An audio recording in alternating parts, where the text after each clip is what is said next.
I locked your credit card to teach you a lesson about our money, my husband announced over speakerphone. In the background, my mother-in-law laughed and told me I needed to beg for permission before spending another dime. I was standing in a crowded bakery, holding their anniversary cake, completely humiliated. I did not yell. I did not cry. I simply hung up the phone and drove straight to the bank. 5 hours later, I walked out to 69 missed calls and a husband who was about to learn that the money he thought he controlled actually belonged to me. My name is Valerie, and I am 32 years old. Before I tell you how I dismantled my toxic in-laws and my controlling husband in a single afternoon, let me know where you are watching from in the comments. Hit the like button and subscribe if you have ever had to remind someone of exactly who you are. The day began like any other humid Friday in Atlanta. I was standing inside an exclusive bakery in Buckhead, surrounded by the scent of expensive vanilla bean and spun sugar. I was there to pick up a custom 4-tier anniversary cake for my husband Marcus and his parents. It was their 40th wedding anniversary, a massive milestone, and my mother-in-law Patricia had demanded nothing but the absolute best. Patricia was a woman obsessed with social status, constantly fighting to maintain her image among the city elite. She had made it clear that if this cake was not perfect, it would be entirely my fault. I stepped up to the marble counter and handed the cashier my premium metal credit card. The total was nearly $800. The cashier swiped the card, waited a moment, and frowned. The machine beeped a sharp, unpleasant tone. "I am sorry," she said, her voice dripping with that specific type of retail condescension. "It says declined." I blinked in surprise. That was impossible. That specific joint account had a limit well into the 6 figures. I asked her to run it again. She sighed, tapped the screen, and the machine beeped a second time. Declined. A woman standing in line behind me shifted impatiently, sighing loud enough for me to hear. Heat rushed to my cheeks, but I kept my composure. I politely told the cashier to give me 1 moment, stepped away from the counter, and pulled out my phone to call Marcus. Marcus is 35 years old and works as a chief financial officer for a mid-sized corporate firm. He has always been deeply invested in projecting an image of extreme wealth and unyielding authority. He answered on the second ring, and I immediately heard the distinct echo of a speakerphone. "Marcus," I said, keeping my voice low and even. "I am at the bakery picking up the anniversary cake. The joint card is declining. Did the bank flag it for fraud?" There was a heavy pause on the line. Then Marcus let out a slow, arrogant chuckle. "No, Valerie. The bank did not flag it. I locked the card." I stood frozen, near a display of macarons. "You locked the card? Why would you do that while I am running errands for your parents' party?" "I locked it to teach you a lesson about budgeting," Marcus announced, his voice booming through the phone so anyone near him could hear. "You have been too casual with our finances lately. You need to learn that my hard-earned money does not grow on trees." Before I could even process the absolute audacity of his statement, another voice chimed in. It was Patricia. She was right there with him, listening to my humiliation. "You tell her, Marcus," Patricia said, her tone laced with pure poison. "You need to ask us before you spend a dime of my son's money, Valerie. Do not think you can just swipe that card whenever you want. You are a wife, not a charity case. Learn your place and learn to ask for permission." I stood there in the bakery, the sounds of espresso machines and chatting customers fading into a dull roar. For years I had endured Patricia's passive-aggressive comments. She always viewed me as an unworthy gold digger who snagged her golden child. She constantly belittled my career, telling her wealthy socialite friends that I just did some freelance media gigs on the side. Marcus never defended me. In fact, he enabled her, using her snobbery to feed his own massive ego. They had planned this. They deliberately sent me to buy an expensive cake knowing the card was locked, just to force me into a corner where I would have to beg them to turn it back on. They wanted me to panic, to cry, to feel small and dependent. "Valerie, are you listening to me?" Marcus barked through the speaker. "Say you understand, and maybe I will unlock it so you do not embarrass us by showing up empty-handed tonight." I looked at the cashier, who was watching me with thinly veiled pity.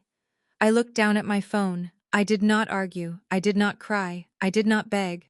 I simply tapped the red button and hung up. A profound, icy calmness washed over my entire body. The hurt evaporated, replaced instantly by pure, calculated precision. I walked out of the bakery, leaving the $800 cake sitting on the counter. I stepped into the sweltering Atlanta heat and got into my unassuming black sedan. I did not drive toward our suburban mansion. I merged onto the highway and headed straight for the banking district downtown. As I navigated the heavy traffic, I let out a quiet breath. Marcus and Patricia genuinely believed they held all the power. They believed Marcus was the sole provider, the financial titan of our household.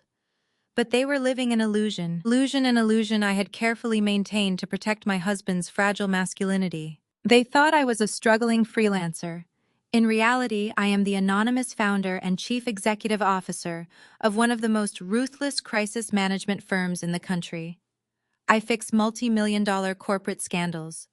I handle blackmail, hostile takeovers, and public relations disasters for Fortune 500 companies. I make more in a single quarter than Marcus makes in 3 years as a chief financial officer. When we first got married, Marcus was incredibly insecure about money. To keep the peace, I had quietly seeded our joint accounts with my own capital, allowing him to manage the day-to-day expenses so he could feel like the big, powerful man of the house. He had spent so long managing that account that he completely forgot where the initial wealth actually came from. He forgot whose name was truly at the top of the banking hierarchy. I pulled my car into the VIP parking garage of the Bank of America corporate headquarters. The valet opened my door and I handed him the keys. I smoothed the wrinkles from my skirt, adjusted my bag, and walked toward the glass doors. Marcus wanted to teach me a lesson about financial control. He was about to learn a devastating lesson about ownership power and what happens when you mistake a sleeping lion for a helpless lamb. I bypassed the teller lines. The regular customers barely glanced at me as I walked straight toward the frosted glass elevators reserved for corporate wealth management clients. I swiped my platinum access badge and the doors slid open silently, whisking me up to the 42nd floor. The corporate suite was a sanctuary of polished mahogany and panoramic views of the Atlanta skyline. My dedicated account manager, David, stood up immediately from behind his massive desk the second I walked into his office. David knew the full extent of my financial portfolio. He handled the aggressive cash flows from my crisis management firm, ensuring my assets remained shielded and untraceable. "Valerie," he said, looking slightly surprised but maintaining his absolute professional demeanor, "I did not have you on the schedule today. How can I assist you?" I sat in the leather chair across from him. "I need a full comprehensive audit of the primary joint account," I said, my voice completely devoid of emotion. "Pull the ledgers for the last 6 months.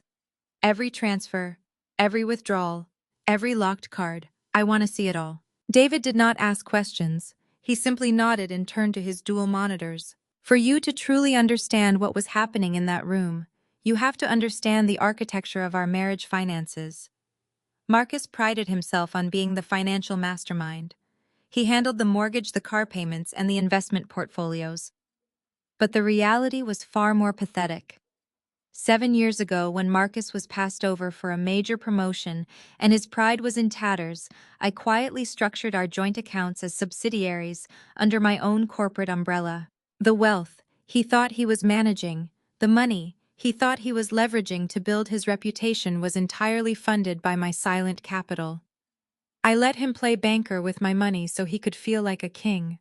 And today the king had decided to lock his queen out of the castle. David typed rapidly, the soft clacking of his keyboard, the only sound in the room. Hours passed. We ordered black coffee and kept digging. I scrutinized every line of code, every transaction history, and every routing number. I am a crisis manager by trade. I hunt for anomalies in corporate ledgers to save billionaires from prison. Finding the leaks in my own household budget was effortless. By the 5th hour, the sun outside the floor-to-ceiling windows had begun to dip lower in the sky, casting long shadows across the polished floor. David printed out a thick stack of papers and slid them across the desk. He looked uncomfortable. "Valerie," David started, choosing his words carefully, "it appears Marcus did place a manual freeze on your authorized user card this morning. But that is not the anomaly." I picked up the stack of papers. My eyes scanned the bolded numbers. The breath caught in my throat, not from sadness, but from a sudden sharp realization of betrayal. Marcus had not locked the card to teach me a lesson about buying an $800 cake. He locked it because the money was missing. Right there, buried beneath a series of complex routing transfers intended to look like standard corporate investments, was a massive withdrawal. $250,000 had been quietly drained from our high-yield emergency asset fund over the past 2 weeks. "Where did it go?" I asked, tracing the routing number with my manicured fingernail. David pulled up another screen.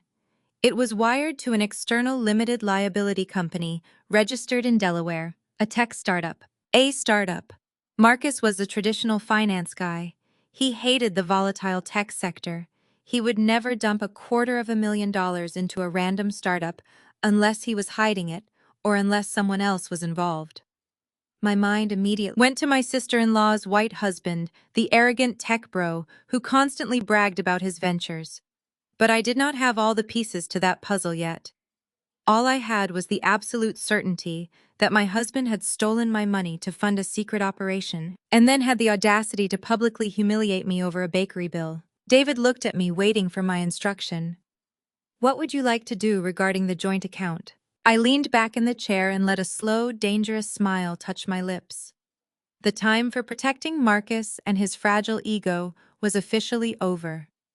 If he wanted to play financial dictator, I was going to show him what a true corporate execution looked like. "David," I said, my tone echoing the absolute authority I wielded in boardrooms across the country. "I am the primary guarantor on the umbrella account.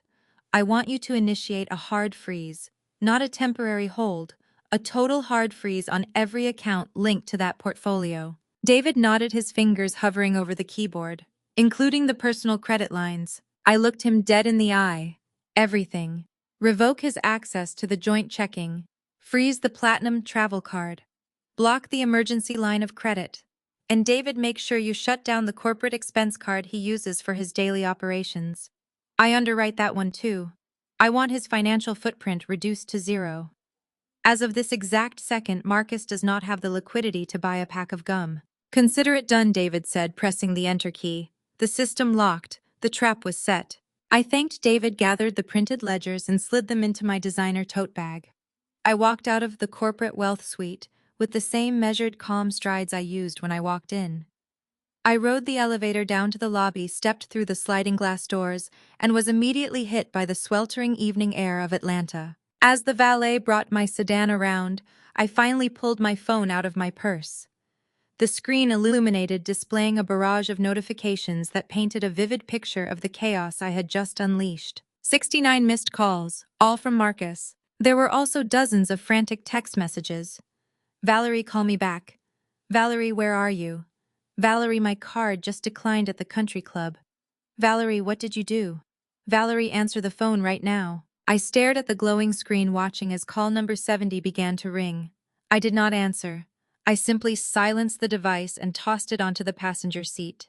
Marcus and his mother wanted to play games with my money. Tonight they were hosting a lavish anniversary party, filled with the city elite, expecting me to show up broken and empty-handed. I was definitely going to show up, but I was bringing something much sweeter than cake. I put the car in drive and headed toward the party, ready to watch the entire facade crumble. The grand ballroom of the Piedmont Country Club was a spectacle of wealth and influence. The room was packed with the most prominent members of Atlanta elite circles, surrounded by towering floral arrangements, crystal chandeliers, and a live jazz quartet playing softly in the corner. Waiters in pristine white coats circulated with trays of vintage champagne and gourmet hors d'oeuvres. It was the exact type of high society environment where Patricia thrived, and the exact type of place where any deviation from perfection was considered an unforgivable social sin. I walked through the heavy oak doors, carrying nothing but my silver evening clutch. No 4-tier anniversary cake, no frantic apologies. I kept my posture straight and my expression entirely serene as I navigated the crowded room. Patricia spotted me almost immediately. She was wearing a glittering emerald gown, holding court with a group of wealthy socialites. But the moment she saw my empty hands, a scowl that could curdle milk took over her face. She excused herself from her friends and marched across the marble floor, her heels clicking aggressively. She intentionally raised her voice, drawing the attention of half the room. "Where is the custom cake?" she demanded, her tone sharp and dripping with theatrical disappointment. "Valerie, please do not tell me you ruined our 40th anniversary celebration. You had one simple task for tonight." The nearby guests stopped talking and turned to watch the drama unfold. I stood tall under their judgmental stares. "I am afraid I had to leave it at the bakery, Patricia," I said, keeping my voice perfectly level. My card declined at the register. Before Patricia could launch into another tirade, Marcus rushed over. He was sweating through his tailored tuxedo. He had clearly been in a state of sheer panic ever since his 69 phone calls to me went unanswered. But the moment he saw an audience gathering, he instinctively slipped into his favorite role. He puffed out his chest, placed a heavy hand on my shoulder, and transformed into the long-suffering, benevolent provider. "Mom, it is okay," Marcus said loudly, making sure the nearby state senators and real estate moguls could hear his authoritative tone. "Valerie has just been a little reckless with our finances lately. She has been spending far beyond our means, so I had to put a temporary lock on her card to teach her how to budget. It is for her own good. Sometimes a man has to step up and protect his family wealth, you know." Patricia beamed at her son, completely ignoring the blatant disrespect he had just hurled at me. "Well, it is about time you put your foot down, Marcus," she proclaimed, patting his arm. "A wife should know the value of $1. You cannot just let her swipe your hard-earned money away." Right on cue, my sister-in-law, Alicia, strutted over, dragging her husband Connor by the arm. Alicia wore a smug, self-satisfied grin. Connor was the exact embodiment of arrogant mediocrity. As a white tech bro who had married into an upper-echelon black family, he constantly overcompensated by attempting to sound like the smartest person in any room. He wore his signature fleece vest over a designer dress shirt, swirling a glass of expensive bourbon with unearned confidence. "Marcus is doing the right thing," Val Connor said, taking a pompous sip of his drink. He completely ignored the fact that he was addressing an adult, financially independent woman. "Fiscal responsibility is the absolute cornerstone of wealth generation. You cannot just swipe plastic and hope for the best. You need to understand capital allocation and risk management." Connor leaned in, eager to use me as a prop to inflate his own ego. "Take my company, for example. We are just weeks away from closing a multi-million-dollar seed round for our new software platform. It takes extreme discipline to manage that kind of capital. Investors demand transparency. You have to know where every single penny is going. Maybe you should take some notes from your husband and me." Alicia flipped her hair and laughed. "Connor works so hard," she added, clinging to his arm. "You really should listen to him, Valerie. Not everyone can just do freelance media work from their couch. Real business takes real sacrifice." The sheer audacity of these people would have broken the old me. But the new me, armed with the damning bank ledgers currently sitting safely in the trunk of my car, found the entire display absolutely intoxicating. Connor was lecturing me on fiscal discipline while secretly running a fraudulent shell company. Marcus was playing the wealthy, dominant patriarch while his entire financial existence had just been permanently zeroed out by the very woman he was publicly shaming. I did not raise my voice. I did not defend my career. I simply signaled a passing waiter, took a fresh flute of champagne, and took a slow, elegant sip. "You know, Connor, I completely agree," I said, my voice smooth and perfectly pitched to carry to Marcus, who was standing right next to him. "Capital allocation is fascinating, especially when it comes to early-stage tech startups. The liquidity challenges must be immense." I took another measured sip of champagne, holding Connor's gaze. "Tell me, how exactly does a founder manage to bridge the gap before a major venture capital round?" I imagine moving, say, $250,000 in quiet seed transfers from a secondary corporate entity requires an incredible amount of discretion. You would have to be very careful to avoid raising any red flags with bank auditors. The shift in the atmosphere was instantaneous. Connor's arrogant smirk vanished completely. The color drained from his face, leaving him a sickly pale white. The hand holding his bourbon twitched so violently that a splash of amber liquid spilled over the rim and stained the cuff of his expensive shirt. He swallowed hard, his eyes darting frantically toward Marcus in sheer panic. I turned my gaze to my husband. Marcus had turned the color of ash. His jaw hung slightly open, and the benevolent provider facade shattered into a million invisible pieces. The fake, confident smile he had plastered on his face was frozen. His eyes widened with a sudden suffocating terror. He knew exactly what I was talking about. He knew I knew the exact dollar amount he had stolen. And judging by the absolute horror radiating from him, he finally realized why his frantic phone calls had gone unanswered, and why his corporate credit cards had suddenly stopped working. I let the heavy, suffocating silence hang between the three of us, while Patricia and Alicia remained completely oblivious to the silent execution that had just taken place. But what do I know, I added, offering them a sweet, empty smile. I am just a reckless wife who needs a lesson in budgeting. Excuse me, I need to go congratulate the happy couple. I turned on my heel and walked away, leaving the arrogant tech bro and the fake millionaire suffocating in the wreckage of their own deceit. I spent the next 2 hours floating through the ballroom, exchanging pleasantries with local politicians and smiling at the passive-aggressive compliments from Patricia's social circle. The dinner itself was a masterclass in excess, designed solely to project an image of untouchable wealth. Patricia had ordered a lavish 5-course meal for the 50 guests in attendance. There was Maine lobster wagyu beef and truffles shaved tableside. Marcus sat at the head of the main table, but his usual booming voice was noticeably absent. He kept checking his phone under the tablecloth, his knee bouncing nervously against the heavy mahogany table leg. Connor looked equally miserable, barely touching his expensive steak. Alicia and Patricia remained completely unaware of the radioactive panic radiating from the two men. They just kept boasting to their friends about their exclusive zip codes and upcoming European vacations. As the final dessert plates were cleared and the jazz band transitioned to a softer tempo, the country club manager approached our table carrying a sleek leather folder. The bill for the extravagant evening had arrived.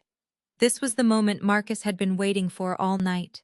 It was his scheduled opportunity to publicly display his financial dominance and reassert his power after the cryptic threat I had dropped during cocktail hour. He stood up, smoothing the lapels of his tailored jacket, and projected his voice so the neighboring tables could clearly hear him. "I have got this, mother," Marcus announced, waving away Patricia's performative attempt to reach for her beaded purse. "It is an honor to treat my parents to such a magnificent evening. Nothing is too good for the people who taught me the value of hard work and fiscal responsibility." He reached into his breast pocket and produced his heavy black metal corporate card. He dropped it onto the leather folder with a loud, satisfying thud. The manager nodded respectfully, took the folder, and walked away. A few minutes later, the manager returned. His professional smile looked slightly strained. He leaned in close to Marcus and whispered something in his ear. Marcus frowned, letting out an exaggerated sigh for the benefit of his audience. "These fraud prevention algorithms are far too sensitive these days," Marcus said loudly, shaking his head and chuckling. He pulled out a platinum personal credit card and handed it over. "Just run this one. It is not a problem." The manager walked away again. He returned even faster this time. The whispering was more urgent, the manager's posture stiff and uncomfortable. A bead of sweat formed on Marcus' forehead, catching the light from the crystal chandelier above us. The guests at our table had stopped talking. Patricia was staring at the manager with pure indignation, horrified that a transaction involving her family was taking this long. Marcus aggressively shoved a third card into the manager's hand, his voice completely losing its confident boom. "Run it again," Marcus ordered. When the manager returned a third time, he did not whisper. "I am terribly sorry, sir," the manager said, his voice carrying across the silent table. "All 3 cards have been declined by the issuer. I will need another form of payment for the $4,000 balance." You could have heard a pin drop on the marble floor. Patricia gasped, her hand flying to her pearl necklace. Alicia looked around frantically to see who was watching. The neighboring tables of the Atlanta elite were absolutely watching. Marcus looked like he was going to vomit. His eyes darted to me, and the realization hit him like a freight train. "Excuse us for a moment," Marcus choked out. He grabbed my arm, his grip entirely too tight, and practically dragged me away from the table, hauling me into a deserted hallway near the coat check. Once we were out of sight of the ballroom, he completely lost his mind. "What the hell did you do?" he hissed, his face inches from mine. His breath smelled like expensive scotch and cheap fear. "Why are my cards locked? Why is the corporate line frozen? Did you touch the accounts? I gently pried his sweaty fingers off my arm, meticulously smoothing the fabric of my silk dress. I looked up at him, widening my eyes in feigned innocence, adopting the exact tone of a submissive, obedient wife. I thought we were tightening our belts, honey, I whispered, keeping my voice sweet and quiet. You told everyone at the bakery and the party that I was being reckless with money. You said I needed a lesson in budgeting. I am simply following your financial leadership. This is not a game, Valerie. He panicked, running a shaking hand over his freshly faded haircut. You do not understand what is happening. I need that corporate card active right now. Unfreeze it. Call David at the bank and unfreeze it immediately, or I swear I will make you regret it. I smiled a genuine warm smile. I am afraid I cannot do that, Marcus. As you and Connor so eloquently explained earlier, capital allocation requires extreme discipline. And since you are the one who locked my card this morning to teach me a lesson, I assumed you had a master plan for paying for this lavish party. Surely a powerful chief financial officer like yourself does not need to rely on his wife's freelance money to buy his mother a steak. He stared at me, his chest heaving. The reality of his situation was settling in. He had zero leverage, zero liquidity, zero power. You better get back out there, baby, I said softly. The manager is waiting. I walked back into the ballroom, leaving him suffocating in the hallway. When Marcus finally returned to the table a few minutes later, his face was flushed a deep, humiliating crimson. The entire table was waiting in agonizing silence. Patricia looked like she was ready to faint from the sheer embarrassment of having a declined card at her own anniversary gala. Marcus stood at the head of the table. He refused to look at me. He turned his gaze to his brother-in-law, the tech bro, who had just spent the last hour bragging about his multi-million-dollar seed round. Connor Marcus said, his voice barely a croak, entirely stripped of its usual bravado. It seems my bank has put a security freeze on all my accounts because of some suspicious activity. Could you please cover the bill tonight? I will wire you the money on Monday. Connor looked physically sick. He was already terrified that I knew about his fraudulent startup and the stolen $250,000.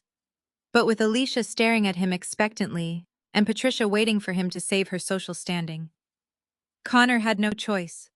With trembling hands, Connor pulled out his own wallet and handed over his credit card to pay the $4,000 bill. Marcus sank into his chair, utterly defeated, his pride entirely shattered in front of the very people he had spent his life trying to impress. The drive back to our suburban estate was suffocatingly silent. Marcus gripped the steering wheel so tightly his knuckles turned white under the streetlights. He was vibrating with a humiliated rage that he was barely managing to contain. I simply stared out the passenger window, watching the city blur past, perfectly content in the quiet. The moment the heavy oak front door clicked shut behind us, the illusion of his composure vanished.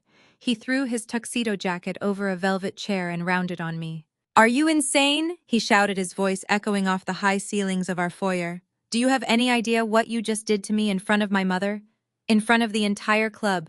You humiliated me, Valerie. I slipped off my heels and set them neatly by the door. I merely asked Connor a question about liquidity, Marcus. You are the one whose cards declined. Do not play coy with me, he snapped, closing the distance between us. He towered over me, trying to use his physical presence to intimidate me back into submission. I saw the bank ledgers in your bag when we were in the hallway. You went snooping where you do not belong. I looked up at him, my expression blank. Snooping in my own accounts. The accounts that are suddenly missing $250,000. Marcus let out a harsh, patronizing laugh, shaking his head as if dealing with a stubborn toddler. He began to pace the hardwood floor, slipping back into his arrogant finance persona. It is not missing, Valerie. It is allocated. I made a strategic macro investment into Connor's tech firm, Apex Innovations.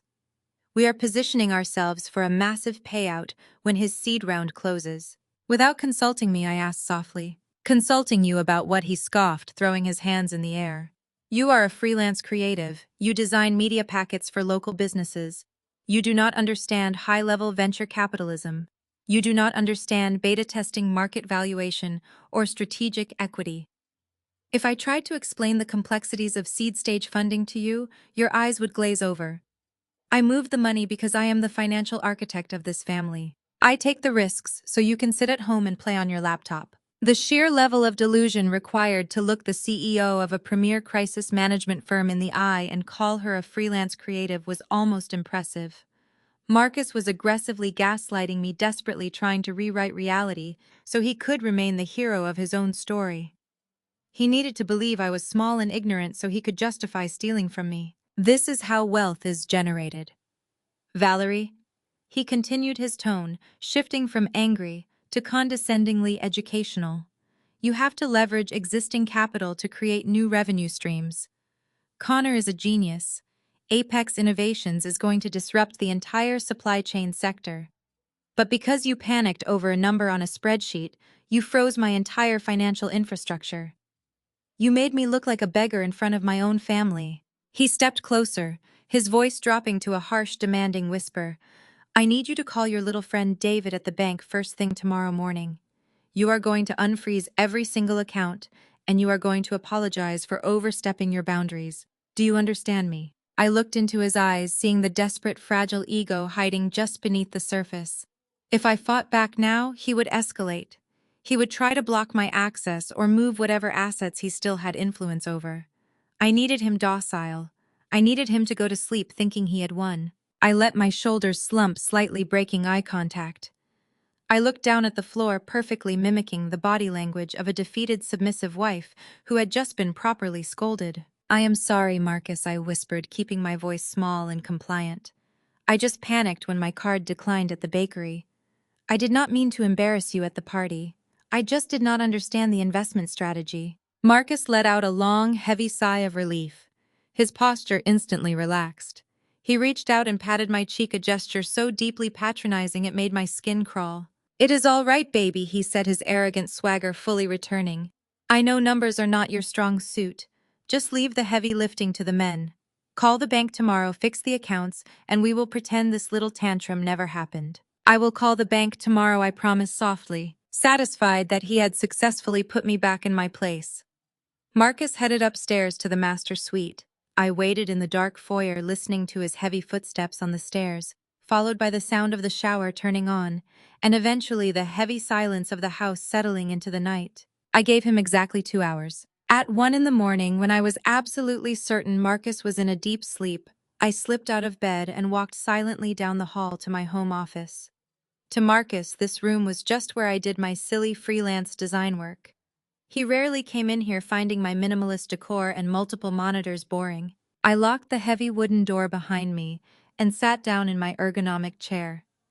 I tapped the space bar on my primary keyboard, and the sleek custom-built servers hummed to life. The screens illuminated the dark room with a cool blue glow. I bypassed the standard operating system and launched the encrypted virtual private network that connected directly to my crisis management firm's secure intelligence servers. My company employs some of the most ruthless forensic accountants, private investigators, and data miners in the country. We usually use these tools to expose corporate spies or bury extortionists threatening Fortune 500 CEOs. Tonight, I was using the full weight of my corporate arsenal to dissect my own family. I opened a secure terminal and typed in the name Marcus had so proudly thrown at me earlier. Apex Innovations, Connor's supposedly groundbreaking tech startup. The company that was allegedly going to disrupt the supply chain sector and generate millions in venture capital. If my husband was willing to steal $250,000 to fund this operation, I needed to know exactly what was under the hood. I ran the LLC through the Delaware State Business Registry. Then I pulled the federal tax identification numbers and cross-referenced them against our proprietary banking databases. I initiated a deep dive into the corporate filings, the board of directors, and the operational history. The data began to flood across my monitor's, lines of code and financial statements translating into a very clear, very damning narrative. I scrutinized the digital footprint of Apex Innovations, tracking every wire transfer, every registered domain, and every listed physical address. As the clock ticked past 2 in the morning, the illusion Connor had built began to completely unravel on my screens. I poured a glass of sparkling water and leaned closer to the monitor, my eyes darting across the incoming audit logs. Marcus thought he was the financial architect of the family. He thought he was playing a high-level game of venture capitalism.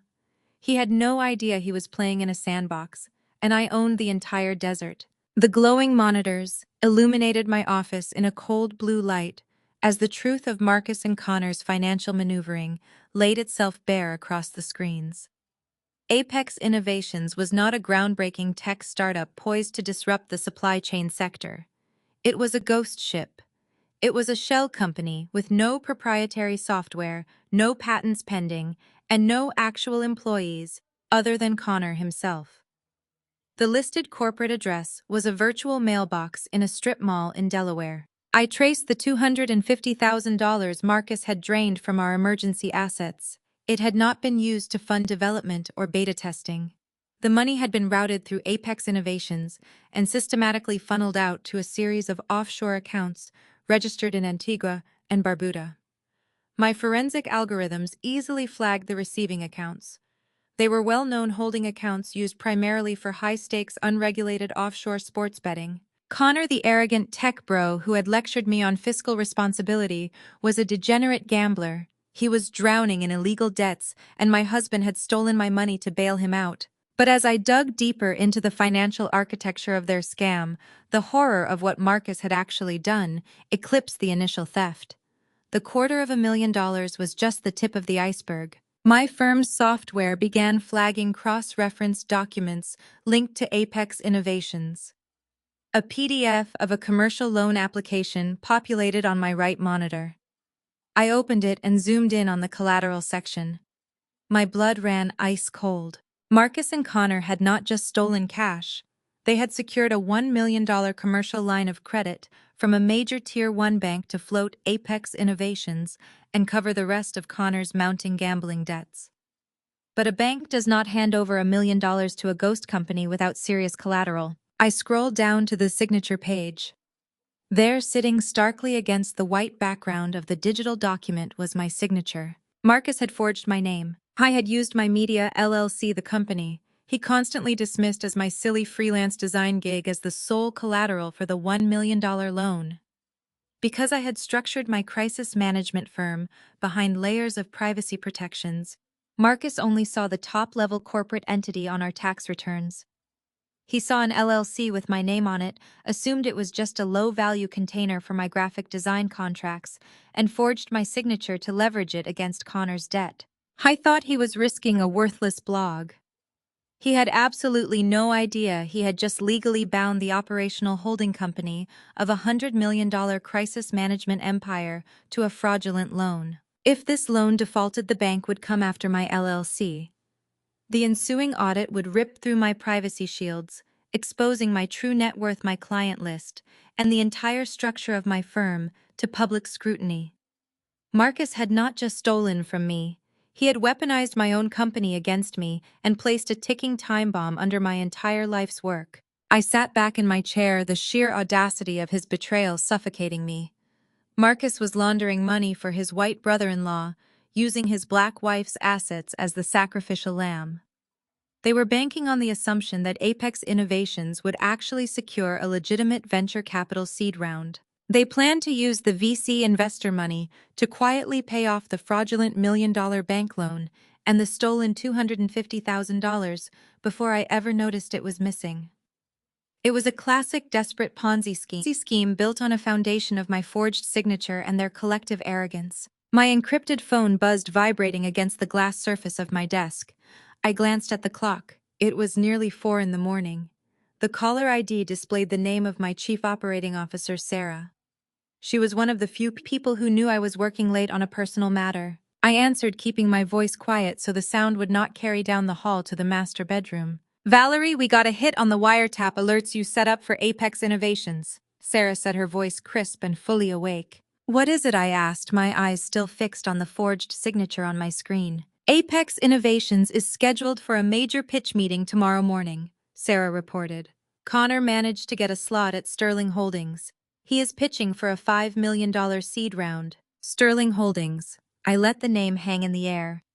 Sterling Holdings was not just any venture capital firm. They were one of the most ruthless elite investment funds in the Southeast. And more importantly, they were one of my top-tier clients. My crisis management firm handled all of their executive risk assessments. I literally sat on their advisory board to vet potential startup founders for severe liabilities. Connor and Marcus were walking right into my house to ask for the money they needed to cover up the crime they committed against me. Sarah, I said, a dark, terrible clarity settling over me. I need you to pull every piece of financial data we just scraped on Apex Innovations. The offshore gambling transfers, the shell company registration, and the forged bank loan documents. Compile it into a hard copy dossier. Understood, Sarah said. Do you want me to flag this for the legal department to draft a lawsuit against your husband? No, I replied softly, my eyes narrowing at the glowing monitors. A lawsuit is too quiet. Marcus and his family love to put on a show. They love to humiliate people in public. We are going to give them exactly the kind of audience they deserve. Prepare the dossier, Sarah. I have a pitch meeting to attend tomorrow. I ended the call and powered down the servers. The blue light faded, plunging the office back into darkness. I sat in the pitch-black room for a long moment, listening to the silence of the house. Marcus was upstairs sleeping soundly convinced he had successfully manipulated his ignorant wife into submission. He thought he had outsmarted me. He thought he had secured his future at my expense. I stood up and quietly unlocked the office door. The time for playing the submissive, oblivious wife was over. I was going to let him walk into that boardroom tomorrow believing he was untouchable. And then I was going to burn his entire world to the ground. The morning sun was already baking the Atlanta pavement when my phone buzzed on the nightstand. It was a text from Patricia demanding my presence at the Piedmont Country Club for a late morning brunch. She framed it as a family meeting to discuss my so-called financial recklessness from the night before. I knew exactly what it really was. It was a public execution. She wanted to parade me in front of her high society friends and remind me of my place at the bottom of the family hierarchy. I dressed deliberately for the occasion. I chose a simple off-the-rack beige linen dress and sensible flats. It was the exact type of modest, unassuming outfit that would make Patricia sneer. I drove to the club handing my keys to the valet and walked back into the same opulent building where Marcus had humiliated himself just 12 hours prior. I found them on the sunlit terrace overlooking the 18th hole. Patricia was seated at a large, round table flanked by Alicia and Connor. They were surrounded by 4 of Patricia's wealthiest, most judgmental socialite friends. The women were dripping in diamonds and sipping mimosas, their designer sunglasses glinting in the morning light. "Ah, there she is," Patricia announced loudly as I approached the table. "The prodigal wife arrives." I smiled meekly and took the only empty seat, which was strategically placed at the far end of the table away from the shade of the umbrella. Alicia leaned over, eyeing my dress with blatant disgust. "Valerie, you really wore that to the club?" Alicia scoffed, shaking her head. "I know Marcus locked your cards, but surely you have something in your closet that does not look like you bought it at a discount rack. You are embarrassing us in front of the board members." I folded my hands in my lap and lowered my eyes. "I am sorry, Alicia. I just grabbed what was comfortable." Patricia let out a sharp theatrical sigh for the benefit of her friends. "You see what my poor Marcus has to deal with," she said to the woman beside her. "He works so hard as a chief financial officer, building true generational wealth, and he is saddled with a woman who has zero ambition. She plays around with some little graphic design blog all day. She simply does not understand the pressures of elite corporate life." Connor chuckled, swirling his iced tea. He was wearing his signature fleece vest and a smug, punchable grin. "It is a mindset thing, Patricia. Some people are builders, and some people are just passengers. You have to have a killer instinct to survive in the real business world." He leaned back, spreading his arms across the back of the chairs. "Take my upcoming meeting, for example. Tomorrow morning I am walking into Sterling Holdings to pitch the board. We are talking a $5 million seed round. You cannot walk into a room like that with a passenger mindset. You have to be an alpha.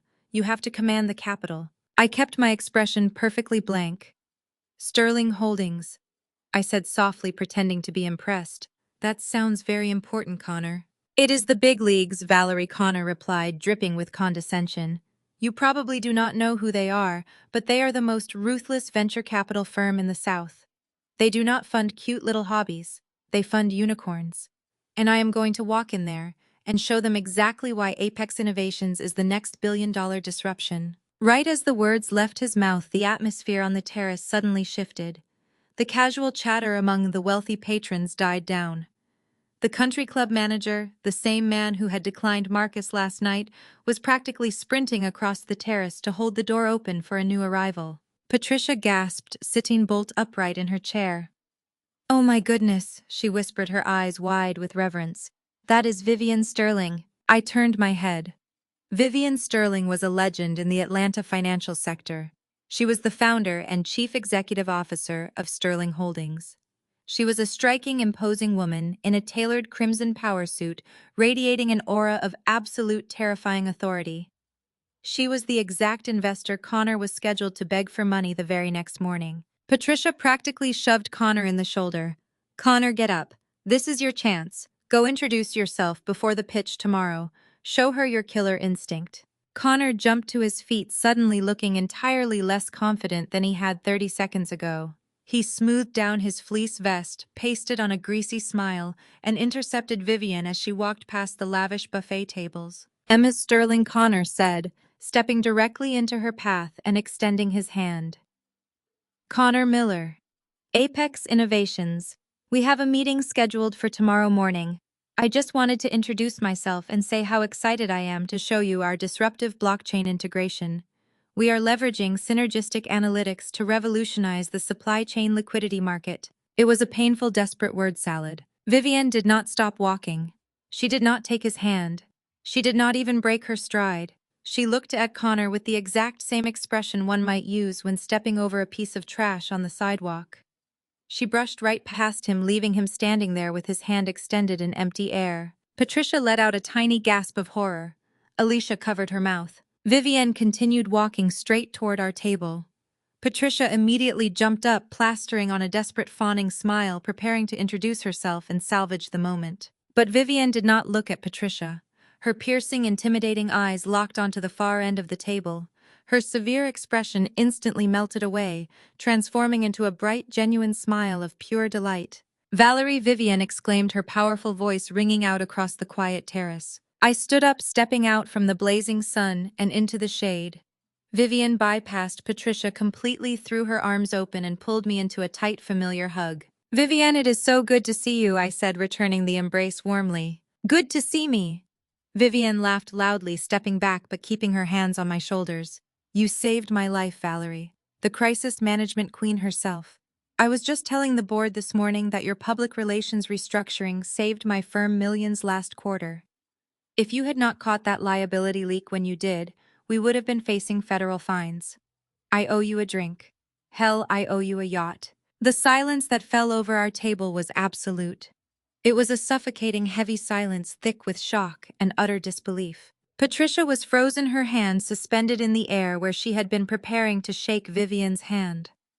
Alicia's jaw was practically resting on the table. Connor, who had slowly turned around after being brutally ignored, looked like he had just been struck by lightning. The wealthy socialites who had been mocking my clothes 2 minutes ago were now staring at me with wide, terrified eyes. Vivian finally noticed the frozen statues surrounding me. She looked at Patricia, then at Alicia, and finally at Connor, who was slowly creeping back toward the table like a beaten dog. "Are these people bothering you, Val?" Vivian asked, her voice dropping back to its usual terrifying corporate chill. I smiled softly, looking right into Patricia's horrified eyes. "Not at all, Vivian. We were just having a lovely family lunch, discussing ambition and fiscal responsibility." Vivian let out a sharp laugh. "Well, they certainly have the right teacher." She turned to look at Connor again, her eyes narrowing as she mentally connected the dots. She looked at his fleece vest, then back to me. "Wait, is this the guy you flagged in the risk assessment portfolio yesterday?" I kept my smile perfectly pleasant. "I'm afraid it is." Vivian let out a dry, amused sound. She looked Connor up and down, completely dismantling his remaining dignity with a single glance. "Interesting," she said. "I look forward to the presentation tomorrow. It should be highly educational." Vivian squeezed my arm one last time, told me to call her private line later, and swept away towards the VIP dining room. I sat back down in my chair, smoothed my simple linen dress, and picked up my water glass. The absolute, unadulterated terror radiating from my in-laws was the most exquisite thing I had ever tasted. And I was just getting started. Vivian had taken only 5 steps toward the VIP dining room when she suddenly stopped. Her designer heels clicked sharply against the stone terrace as she turned back around to face our table. The casual and friendly demeanor she had shown me vanished, replaced instantly by the icy and calculating glare that made grown men tremble in corporate boardrooms. She fixed her eyes directly on Connor, who was still standing completely frozen near his chair. "You said you were Valerie's brother-in-law," Vivian remarked, her voice dropping to a terrifying quiet register that carried perfectly across the silent patio. Strange, considering Valerie is the lead risk assessor for our investment board. She holds the absolute veto power on your startup. If you are family, you should have known that. Then again, a man who does not know who holds the keys to his own kingdom is not a man I trust with my capital. Vivienne did not wait for a response. She delivered the executioner's blow with effortless grace, turned on her heel, and walked through the glass doors, disappearing into the clubhouse. The aftermath was nothing short of cinematic. The silence at our table was so profound I could actually hear the ice cubes melting in Patricia's glass. The surrounding socialites stared in absolute awe and terror. In their world, proximity to Vivian Sterling was the ultimate currency, and I was clearly the gatekeeper. Connor collapsed into his chair, as if the bones in his legs had suddenly dissolved. His face transitioned from pale white to a sickly shade of green. He stared blankly at his untouched iced tea, his chest rising and falling in rapid, shallow breaths. The arrogant tech bro persona had entirely evaporated. In its place sat a terrified and desperate man who suddenly realized he was standing on a landmine and I was holding the detonator. He knew exactly what this meant. If I held veto power at Sterling Holdings, it meant I had access to his financial disclosures. It meant I could see the gaping holes in his fraudulent company. Patricia was the first to attempt to break the agonizing silence. Her brain was clearly short-circuiting, desperately trying to reconcile the narrative of her worthless freelance daughter-in-law with the terrifying reality she had just witnessed. Her mouth opened and closed several times before any sound came out. Valerie, Patricia stammered, her voice high-pitched and entirely devoid of its usual aristocratic drawl. "I do not understand. What did she mean by lead risk assessor? I thought you designed websites for local bakeries. Marcus said you were just a creative consultant." I picked up my water glass, taking my time. I enjoyed the taste of their mounting panic. "I designed solutions, Patricia," I replied, placing the glass back on the coaster with a soft clink. "Sometimes those solutions involve digital media. Sometimes they involve restructuring Fortune 500 companies and saving billionaires from federal indictments. Marcus sees what he wants to see, because looking too closely at my success would force him to acknowledge his own mediocrity." Alicia, who had been sitting with her mouth hanging open, suddenly snapped out of her shock. Her instinct was always to attack when cornered. She slammed her hand on the table, her diamond bracelets rattling loudly. "You lied to us!" Alicia hissed, leaning forward, her face contorting with a desperate and defensive rage. "You sat there for years letting us think you were broke. You let my brother pay for everything while you were secretly hoarding money and power. What kind of manipulative psycho does that? You deliberately set Connor up to fail today." I looked at my sister-in-law, feeling absolutely nothing but cold and clinical detachment. "I did not lie to anyone, Alicia," I said smoothly. "I simply never corrected your incredibly arrogant assumptions. You and your mother were so eager to view me as beneath you that you never bothered to ask a single genuine question about my life. As for Connor, I did not set him up. He set himself up the moment he decided to play venture capitalist with money that did not belong to him." Connor flinched violently at the mention of the money. He looked up at me, his eyes wide and pleading, begging me silently not to expose the stolen $250,000 in front of Patricia and her elite friends. He was trapped, and he knew it. Patricia reached across the table, her hands trembling as she tried to grab my arm. Her brain spun rapidly as she formulated a desperate plan to save her social standing. "Valerie, sweetheart," Patricia said, forcing a sickly sweet, desperate smile. "Let us not argue. We are family. If you really have this kind of influence at Sterling Holdings, this is wonderful news. You can guarantee Connor's funding tomorrow. This could elevate the entire family. We can put all this silly misunderstanding about the credit cards behind us." The sheer audacity of her pivot was breathtaking. 10 minutes ago, she was loudly shaming me for wearing a cheap dress. Now she was calling me sweetheart and demanding I fund her fraudulent son-in-law. I slowly stood up from the table, smoothing the skirt of my linen dress. I looked down at the three of them, a perfect portrait of greed, panic, and desperation. "I am afraid I cannot do that, Patricia," I said, my voice carrying a quiet and terrifying finality. As Connor lectured me earlier, capital allocation requires extreme discipline. Sterling Holdings does not fund cute little hobbies, and we certainly do not fund shell companies built on stolen money. I did not wait to watch the remaining color drain from their faces. I picked up my silver clutch and turned away from the table. "Enjoy your brunch," I said over my shoulder. "And Connor, I suggest you spend the rest of the day preparing for your pitch tomorrow.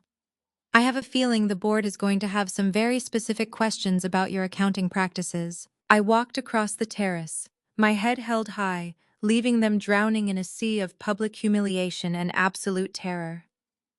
As I handed my ticket to the valet and waited for my sedan, my mind shifted instantly to the next phase of the operation. The ambush was complete, but the war was just beginning. I knew exactly how these people operated. They were cornered animals, and cornered animals do not surrender peacefully. They strike back. Marcus would receive a frantic phone call from his mother within the next 5 minutes. He would realize his stolen money and his forged bank loan were entirely exposed. Alicia would panic about her lifestyle and her husband's impending ruin. They would not accept defeat. They would try to silence me. They would try to manipulate me, threaten me, or blackmail me into approving that venture capital funding. They would use every dirty, toxic tactic in their playbook to protect their fragile illusion of wealth. I slid into the driver's seat of my car, the leather cool against my skin. I started the engine, a dark and anticipatory calm settling over me. Let them come. I had built a career destroying the most ruthless corporate predators on the planet. A desperate tech bro and a fake millionaire husband were not even going to require my full attention. I pulled out of the country club driveway, ready for the storm they were about to bring directly to my front door. I knew Alicia would be the first to crack under the pressure. Her entire identity was tied to the luxury cars and designer handbags funded by her husband's deceit. The moment she realized I held the power to strip it all away, she would come hunting for me. She would try to force my hand, armed with whatever petty threats she could muster. I welcomed it. I wanted them to exhaust every single option they had.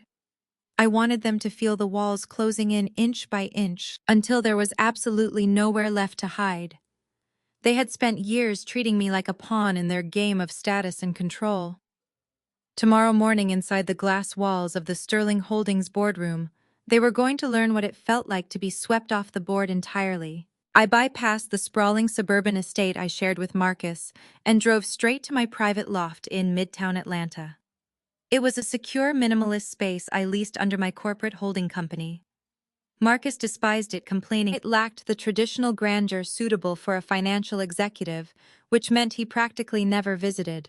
To me, it was a sanctuary. I had barely locked the door and poured myself a glass of iced water when the aggressive pounding began.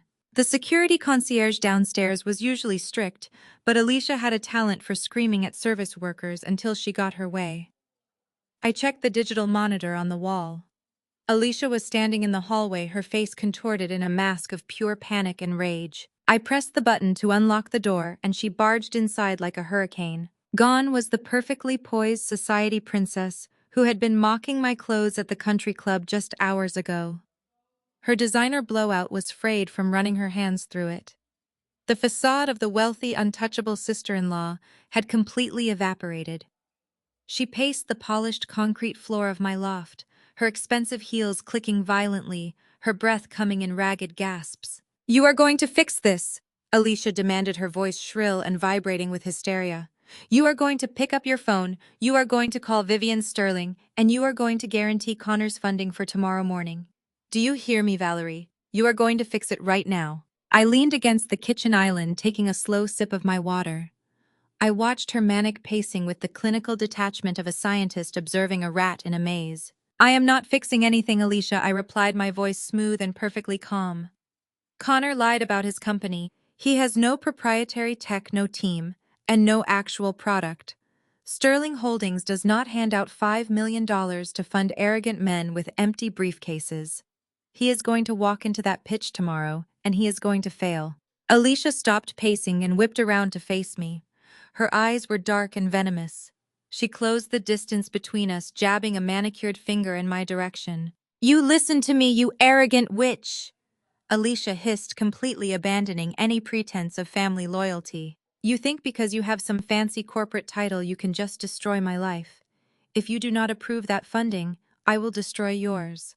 I will go to my mother, and I will go to every single woman in her country club circle. I will tell them you are having an affair. I will tell them you have been sleeping with your clients behind Marcus' back." She crossed her arms, a vicious, triumphant smirk spreading across her face as she laid out her blackmail. "I will fabricate the text messages myself if I have to. You know exactly how much power my mother wields in this city. You will be blacklisted from every social event, every charity gala, and every elite circle in Atlanta. Your reputation will be absolute garbage. Marcus will divorce you, and you will be left with nothing. Give Connor the funding, or I swear I will ruin you." I looked at her, entirely unfazed by her childish threats. She actually believed that getting uninvited from a few country club luncheons was the ultimate punishment. It was almost sad how small her world truly was. While she was panting from her little speech, I casually reached into my pocket, activated the voice recorder on my phone, and set it face down on the kitchen counter. "Are you finished?" I asked softly. Alicia glared at me, her chest heaving. "Just make the call, Valerie." Instead of picking up my phone, I walked over to my leather briefcase resting on the dining table. I pulled out the thick printed dossier Sarah had compiled for me early that morning. I walked back to the living area and dropped the heavy stack of papers onto the glass coffee table. It landed with a loud, authoritative thud. "You want to talk about ruining lives, Alicia," I said, gesturing to the dossier. "Open it. Read exactly what kind of man you married."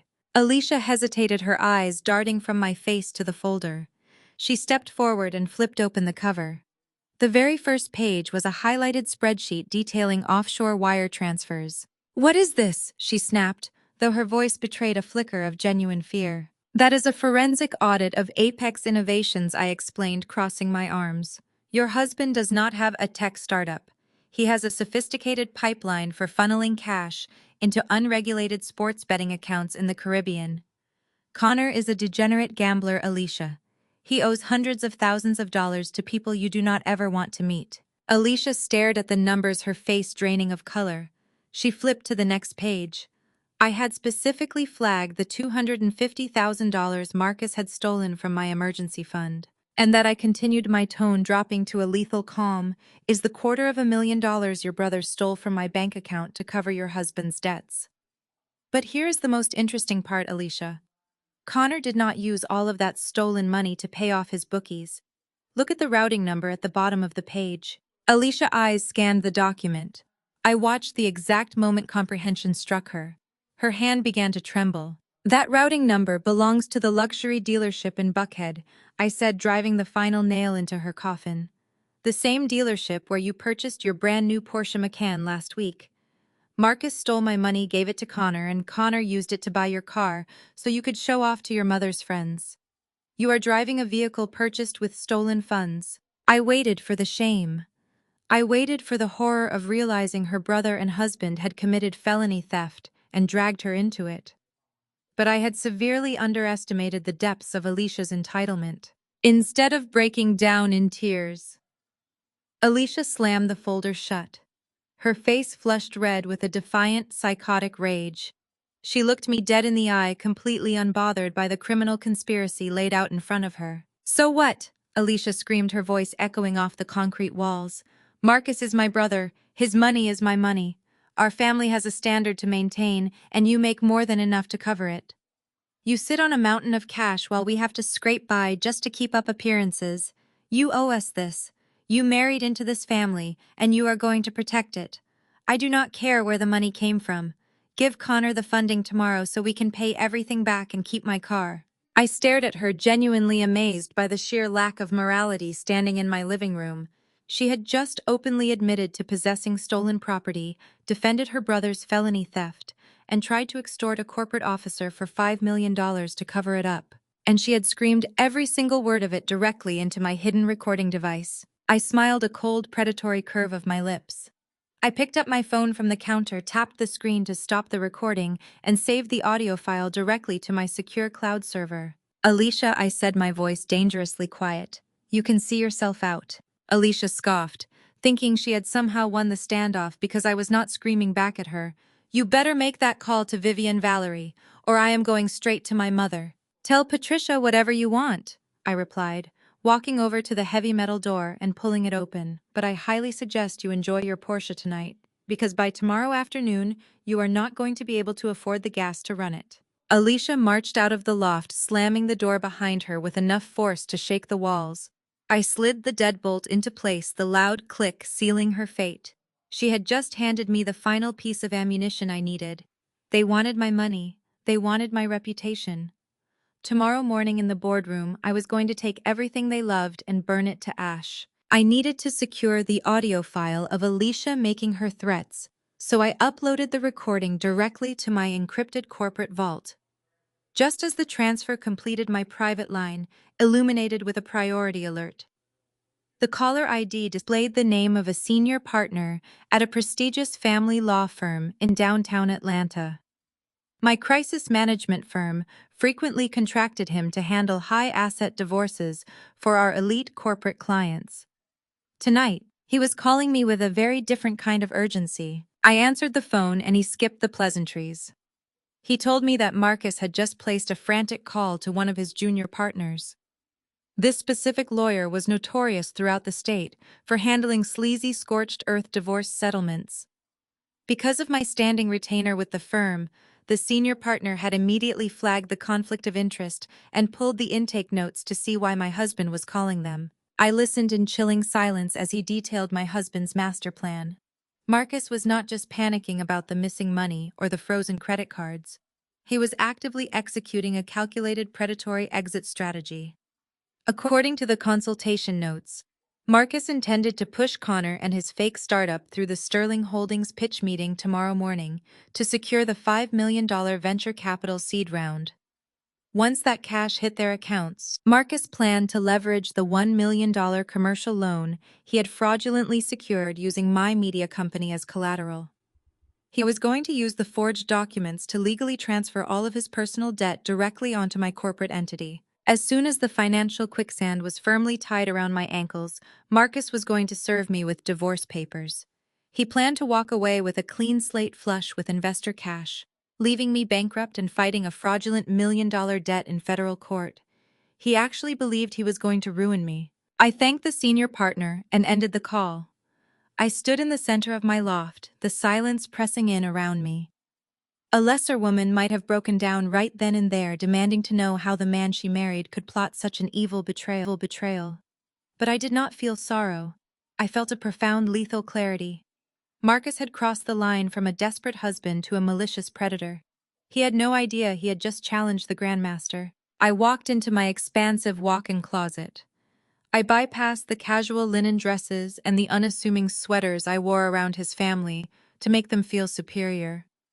I reached into the back of the wardrobe, pulling out a heavy protective garment bag. I unzipped it to reveal a pristine, razor-sharp designer suit in a commanding shade of midnight blue. It was the exact suit I wore when I walked into hostile boardrooms to terminate corrupt executives. It was my armor. I laid it out meticulously on the dressing bench. I moved to my hidden wall safe and withdrew my secondary laptop and an encrypted hard drive. I loaded the massive dossier Sarah had compiled, the forged loan documents, the offshore banking transfers, and the clear audio recording of Alicia openly admitting to holding stolen assets. Everything went into my structured leather briefcase. I was not going to confront Marcus tonight.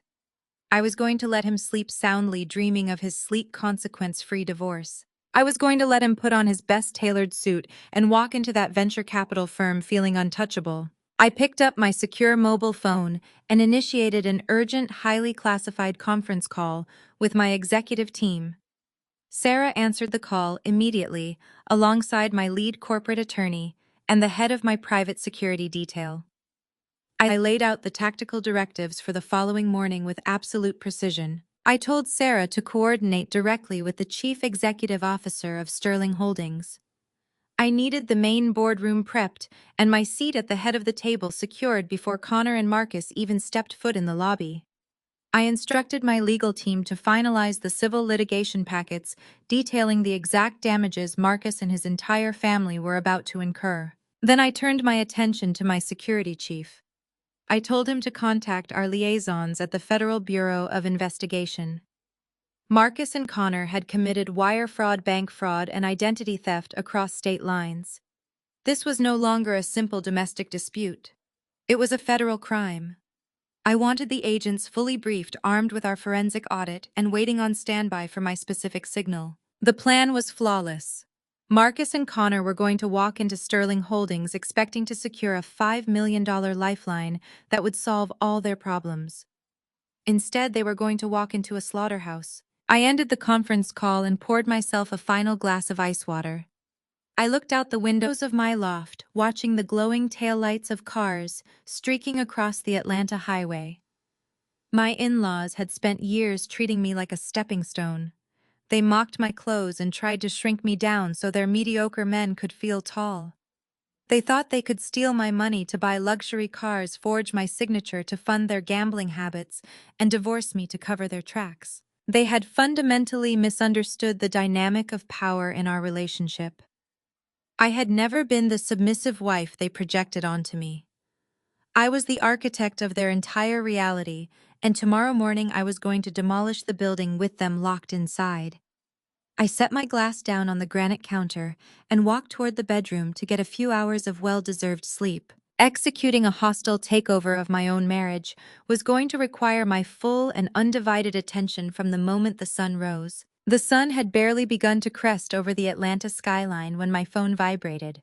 A text message from Marcus demanded my immediate presence at his mother's house for an urgent family meeting. He stated we needed to resolve our financial dispute before his investment pitch that morning. This was the final phase of the cowardly exit strategy my attorneys had warned me about. I threw off the covers. I did not put on my midnight blue armor yet.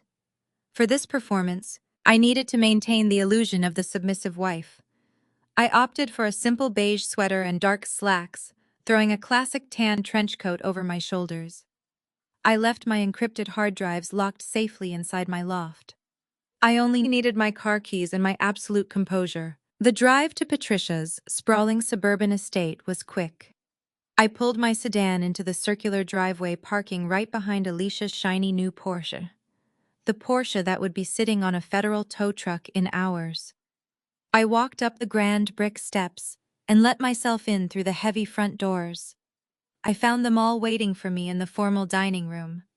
It was a perfectly choreographed scene of intimidation. Marcus was seated at the head of the massive mahogany table, projecting the aura of a domineering patriarch.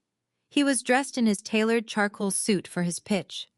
To his right sat Patricia sipping black coffee, her face set in a mask of aristocratic disdain. To his left sat Connor wearing his ridiculous fleece vest and a smug smirk. Alicia hovered near the sideboard with her arms crossed. They deliberately positioned themselves as a united, impenetrable wall of wealth, designed to make me feel small and entirely powerless. "Have a seat," Valerie. Marcus commanded, his voice dripping with forced authority. He did not offer me coffee or ask how I slept.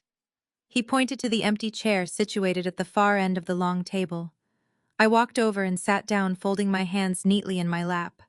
I kept my expression blank, waiting for the theatrical performance to begin. Marcus cleared his throat and slid a thick stack of legal documents across the polished wood. The papers stopped right in front of me. Sitting on top of the stack was a heavy gold fountain pen. "What is this?" I asked softly, keeping my voice hesitant. Marcus leaned back, steepling his fingers. "That is a post-nuptial agreement, Valerie," he said. "After your little stunt locking my accounts yesterday, I realized I can no longer trust your erratic behavior. You have proven that you do not understand how to manage high-level wealth." "I am stepping into a major arena today," Marcus continued, puffing out his chest. "Connor and I are about to secure $5 million in venture capital. But I cannot build this empire if I am constantly worried that your failing freelance business will drag down my credit profile. I need to protect my assets. Patricia set her coffee cup down with a sharp clink. You should be grateful, Valerie, she sneered. Marcus is being incredibly generous by keeping you around after you humiliated him. A smart woman would sign that paper immediately. Connor chuckled, swirling the ice water in his glass. It is just basic risk management, Val. You have to separate the dead weight from the performing assets. You cannot expect Marcus to expose his new liquidity to someone who designs websites. Just sign the paper and let the men handle the macroeconomics. I looked down at the document. It was printed on the official letterhead of a sleazy family law firm. I knew exactly what was buried in the dense legal jargon. If I signed this paper, I would legally accept sole financial responsibility for the fraudulent $1 million commercial loan Marcus had secured using my forged signature. I would be signing my own financial death warrant, leaving him free to divorce me with a clean slate. Marcus leaned forward, dropping the benevolent patriarch act and shifting into aggressive intimidation. I am not asking you, Valerie, he hissed. Sign this to protect my assets from your failing business, or I will leave you with nothing. You will be out on the street with your worthless little blog, and you will never see a dime of my money. The room fell dead silent. Patricia smirked. Connor sneered, piling on the psychological pressure. They were waiting for me to break down, grab the gold pen and sign my life away out of sheer terror. I looked at the heavy gold pen, then at Marcus. I reached out and picked up the pen. Marcus let out a slow, heavy breath of relief. Patricia smiled triumphantly at Connor, but I did not remove the cap.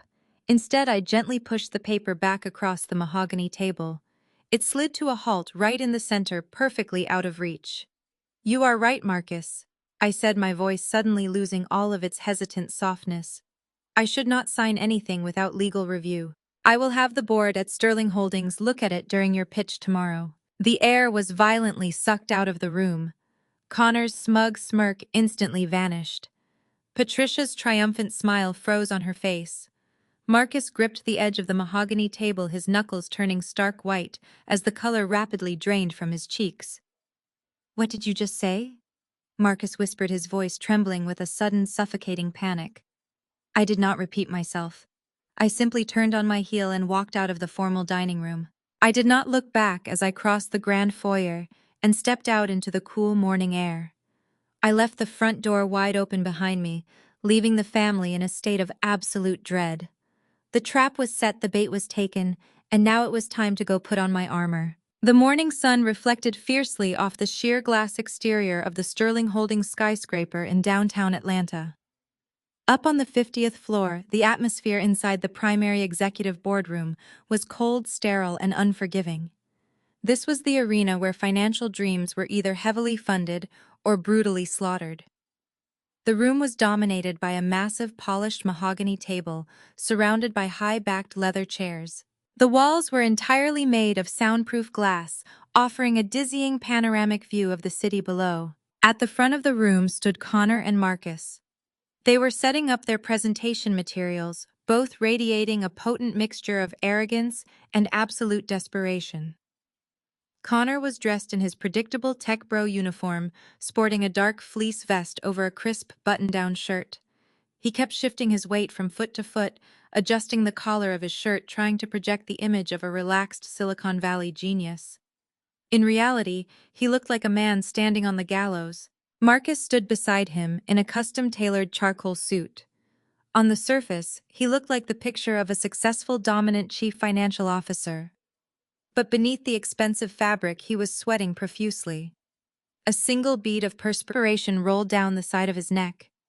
His hands trembled slightly as he arranged his financial dossiers on the podium. Marcus knew exactly what was riding on this pitch.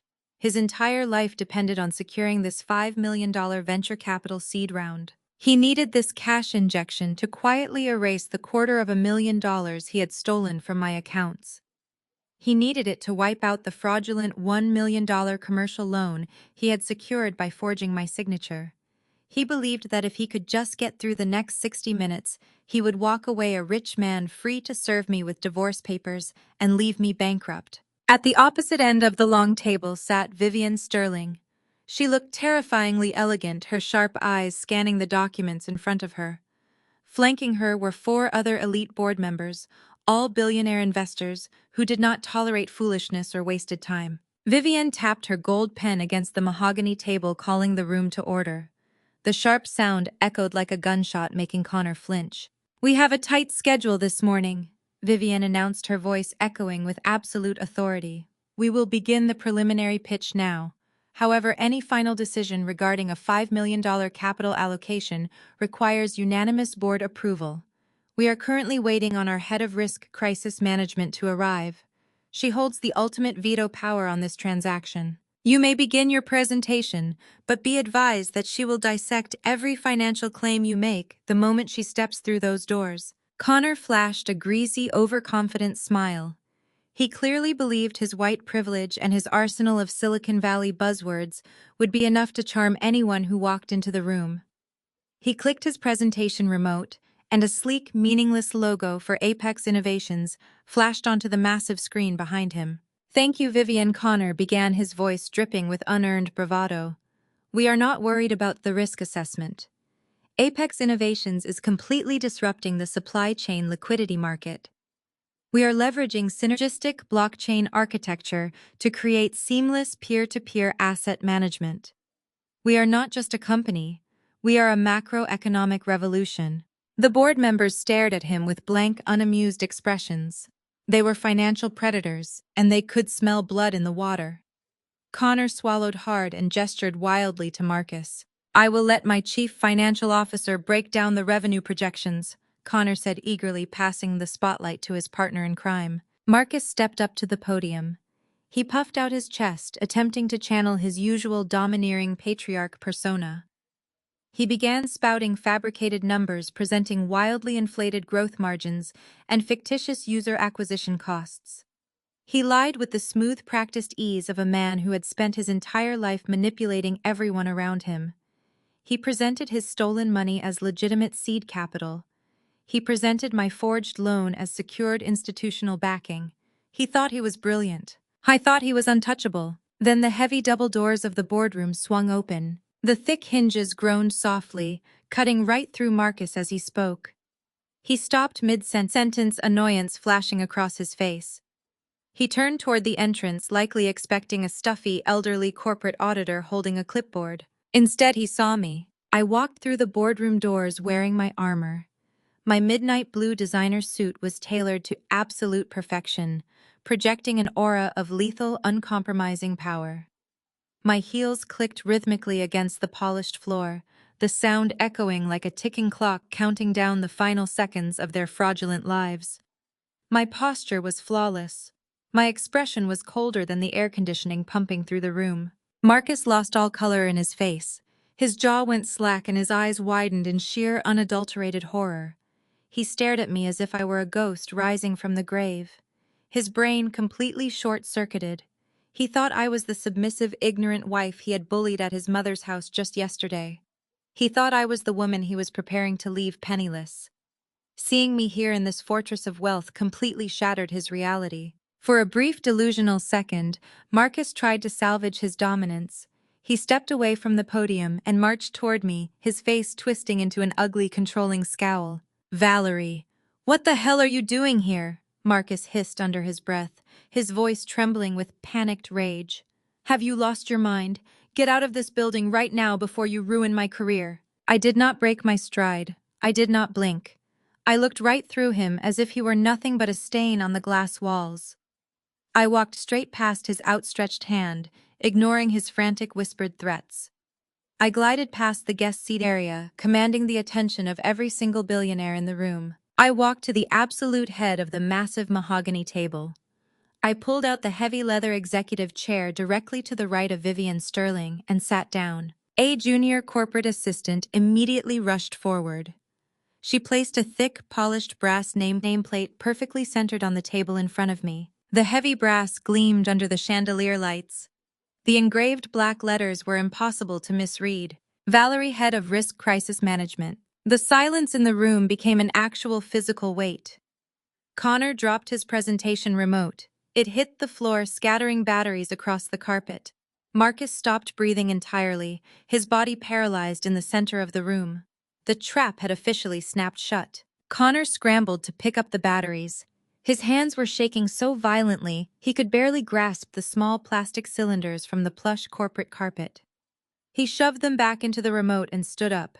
His face had flushed an unnatural blotchy red contrasting sharply with his pale complexion.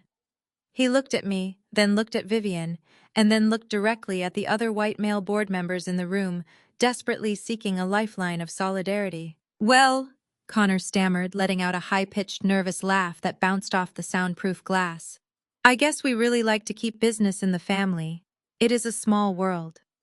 But as I was saying about the synergistic potential of Apex Innovations, we really believe that our platform can deliver a 10 times return on your initial capital. He tried to step back into his rehearsed tech bro persona. He tried to puff out his chest and project confidence, relying on the unearned privilege that had allowed him to fail upward his entire life.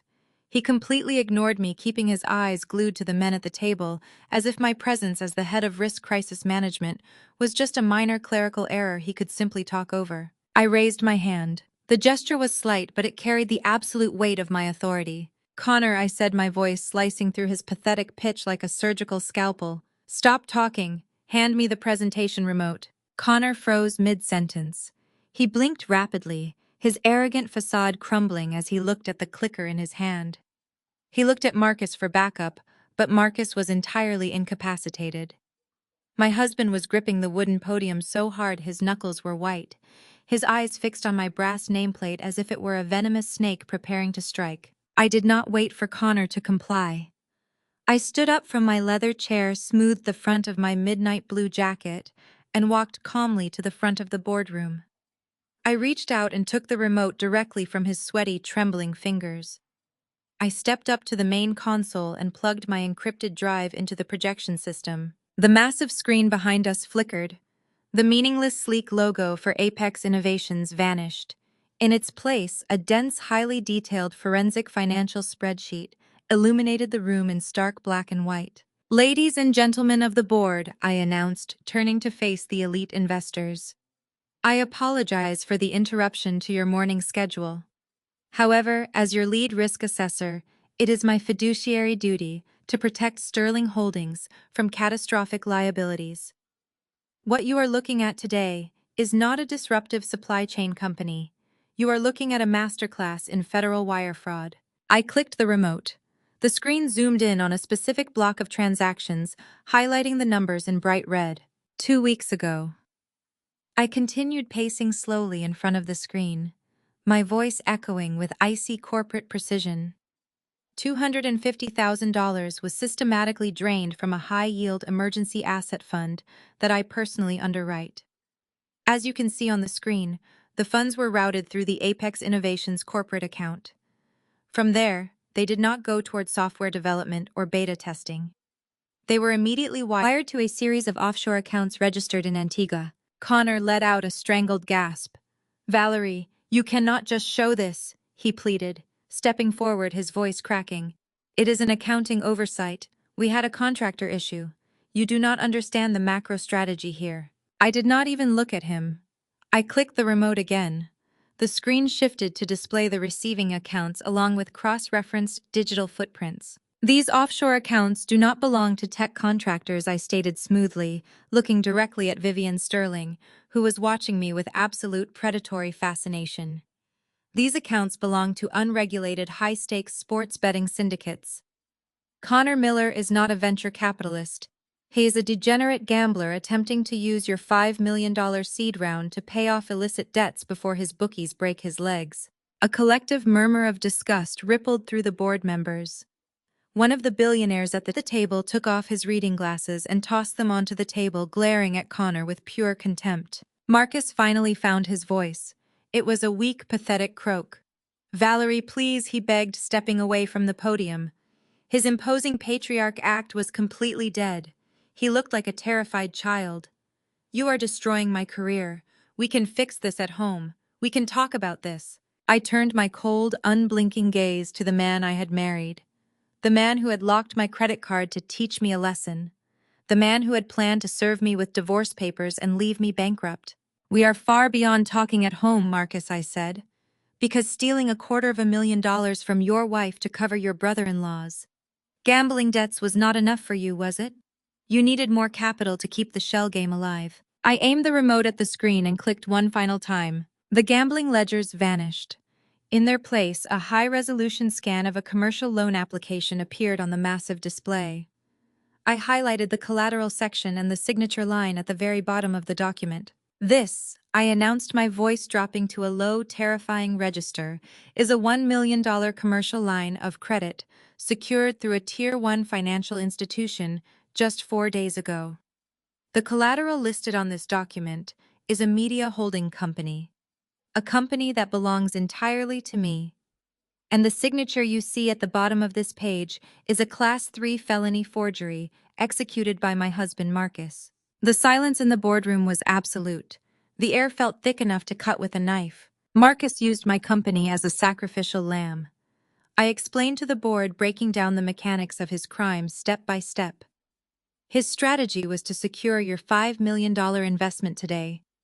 He planned to use your venture capital to quietly pay off this fraudulent $1 million bank loan and replace the stolen funds before the federal auditors noticed. He leveraged my assets, forged my identity, and attempted to make Sterling Holdings an unwitting accomplice in a multi-million-dollar money laundering operation. I lowered the remote and folded my hands in front of me, standing tall against the backdrop of their exposed crimes. I looked at the board members, ensuring my absolute dominance over the room was clear. As head of risk crisis management, I formally veto this pitch, I declared.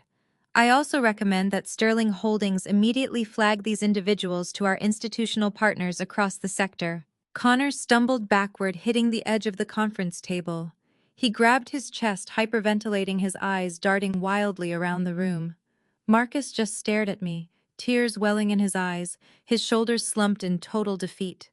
He had walked into this building expecting to secure a fortune.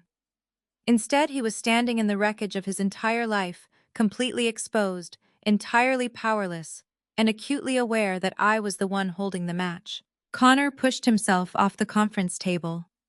The shock paralyzing him gave way to a frantic survival instinct. He forced a grating laugh that sounded unhinged in the silence. He turned his back on me, shifting focus to the 4 male investors. It was a pathetic maneuver, hoping they would instinctively side with him. "Gentlemen," Connor stammered, raising his hands in false surrender. "Let us take a collective breath. What we are looking at is a simple accounting oversight. Nothing more. We are operating a high-speed tech startup. The burn rate is aggressive and capital gets temporarily commingled during rapid expansion. It happens every day." He wiped sweat from his lip, his eyes darting between the unimpressed billionaires. He pointed a trembling finger in my direction without looking at me. "You cannot seriously be listening to this." Connor continued, his voice taking a whining edge. "This is just a domestic dispute spilling into the professional arena. Valerie is acting like an emotional wife who does not understand the complexities of macro accounting. She took a minor bookkeeping error and blew it out of proportion to get back at her husband. We are here to talk about your investment, not listen to a bitter spouse complain about her household budget." I did not flinch or give him the satisfaction of an emotional response. I tapped the presentation remote against my palm. The rhythmic clicking sound drew every eye back to me. "An emotional wife," I repeated, letting the words hang in the air. I looked at the investors. "Gentlemen, let us examine this accounting oversight." I clicked the remote. The screen snapped to a new slide displaying a side-by-side timeline. On the left was the exact minute Marcus transferred $250,000 from our emergency asset fund. On the right was an IP address log. "This IP address belongs to your personal laptop, Connor," I stated with mechanical precision. 14 seconds after my husband wired the stolen funds to Apex Innovations, you initiated a transfer. I clicked the remote again. A digital receipt from an offshore casino populated the screen. "You did not invest the capital into software. You deposited $240,000 into a VIP betting account registered under your own name in Antigua." Connor opened his mouth, but no sound came out. He looked like a fish suffocating on dry land. "But I am sure a man who understands macro accounting can explain the rest," I continued. I clicked to the next slide, showing a clear breakdown of his betting history. "You placed catastrophic wagers on European soccer matches, losing the entire $250,000 in 2 days. You panicked and convinced my husband to forge my signature on a commercial loan application to cover your debts. There is no software. There is only a desperate man with a gambling addiction and his accomplice who committed federal fraud to bail him out. I lowered the remote. Is my assessment emotional enough for you, Connor?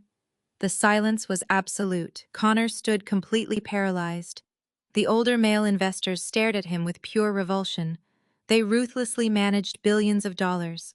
They despised incompetence, but they absolutely abhorred a liar who tried to insult their intelligence. Vivian Sterling leaned forward, resting her elbows on the polished mahogany table. Her sharp eyes bored into Connor and Marcus. She spoke with a quiet, lethal authority that made the hairs on the back of my neck stand up. Mr. Miller, Vivian said, her voice dripping with venom. You walked into my firm and attempted to defraud my investors using money you stole from my head of risk crisis management. And then you had the astonishing audacity to stand in front of me and call her an emotional wife. Vivian turned her gaze to Marcus, who was visibly shaking, staring at the floor. And you, she continued, a chief financial officer who facilitates money laundering and commits identity theft against his spouse. You are a disgrace to your profession. Vivian pressed a button on the intercom console. Security, I need a detail on the 50th floor immediately. We have 2 trespassers who need to be escorted out. She released the button and looked back at the 2 broken men. This pitch is officially terminated. Apex Innovations is dead.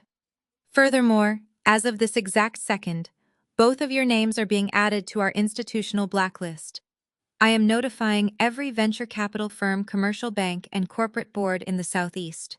You will never secure funding in this industry again. Marcus staggered backward until his back hit the glass wall of the boardroom. The reality of Vivian's words crashed over him with the force of a tidal wave.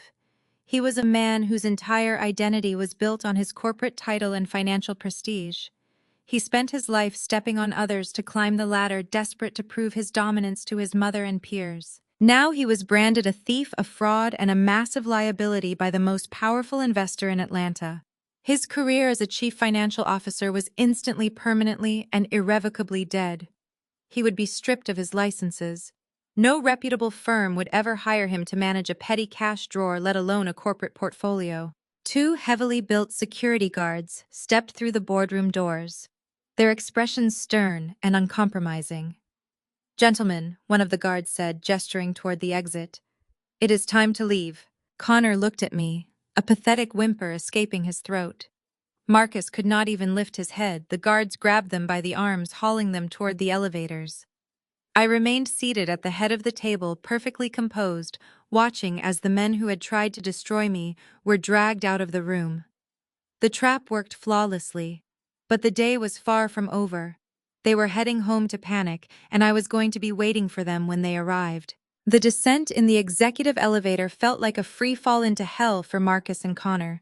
The moment the steel doors closed behind them, shutting out the stares of the elite investors, the sheer gravity of their situation crashed down.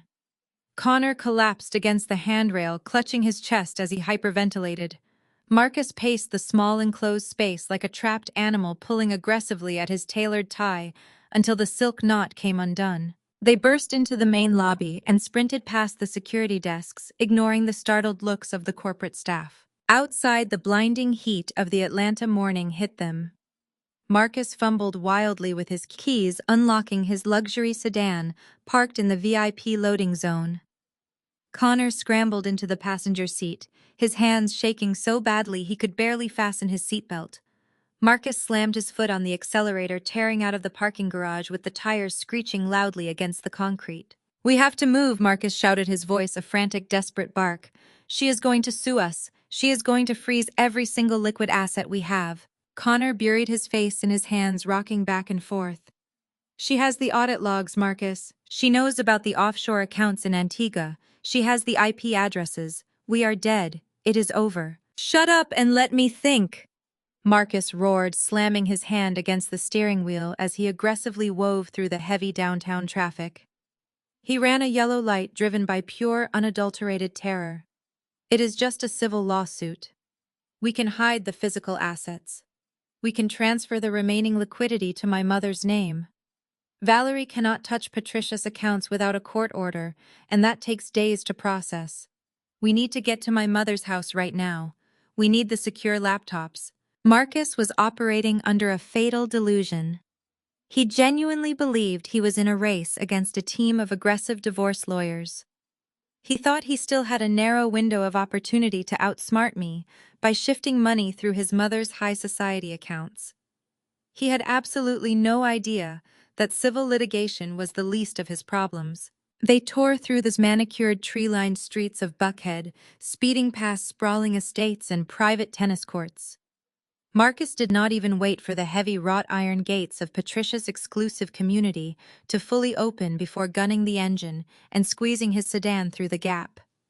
He slammed the brakes in the circular brick driveway of the mansion, leaving the car running and the driver's side door wide open. Connor stumbled out of the car, tripping over his own feet and scraping his hands on the pavement. They sprinted up the grand front steps. Marcus threw open the heavy double doors, his chest heaving, his expensive suit wrinkled and soaked with sweat. "Mom!" Marcus yelled, his voice cracking with panic as he stormed into the grand foyer. "Mom, Alicia, get out here right now. We need the encrypted hard drives. We need to move the trust funds before Valerie locks us out of everything. Get the laptops." I expected chaos. He expected his mother to come rushing down the sweeping staircase, ready to mobilize her considerable resources to protect her golden boy. He expected Alicia to start frantically moving digital funds to shield her luxury lifestyle from my attorneys. Instead, he was met with absolute suffocating silence. Marcus and Connor burst into the formal living room, and the breath was instantly knocked out of their lungs. I was sitting comfortably in Patricia's favorite antique armchair, my legs elegantly crossed, a delicate porcelain teacup resting in my hand. I took a slow, deliberate sip of Earl Grey, my eyes fixed on the two sweating, terrified men standing frozen in the doorway. Patricia and Alicia were sitting on the plush velvet sofa opposite me. They were not moving to help Marcus. They were completely paralyzed. Patricia had her hands clamped tightly over her mouth, her face a mask of absolute horror, her flawless morning makeup beginning to run. Alicia was openly weeping, clutching a decorative silk throw pillow to her chest like a physical shield against reality. Marcus stared at me, his brain unable to process how I had beaten him here, or how I looked so incredibly calm. Valerie, Marcus choked out, taking an unsteady step backward. "What are you doing in my mother's house? Get out." I placed the teacup down on the glass coffee table with a soft, definitive clink. "I told you, Marcus," I said, my voice smooth and perfectly serene. "I am the head of risk crisis management. My primary job is to neutralize corporate threats before they can cause further damage. And you are a very significant threat." Marcus looked past me, and his eyes widened in fresh, unspeakable terror. Standing directly behind my armchair, positioned like silent, unmovable sentinels, were two men. They were not wearing country club attire or tech company fleece vests. They were wearing sharp, conservative federal suits.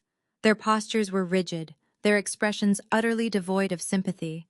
The sunlight streaming through the large bay windows caught the polished gold badges clipped securely to their leather belts. These were not divorce attorneys. These were not private investigators. They were special agents from the Federal Bureau of Investigation, specifically assigned to the White-Collar Financial Crimes Division.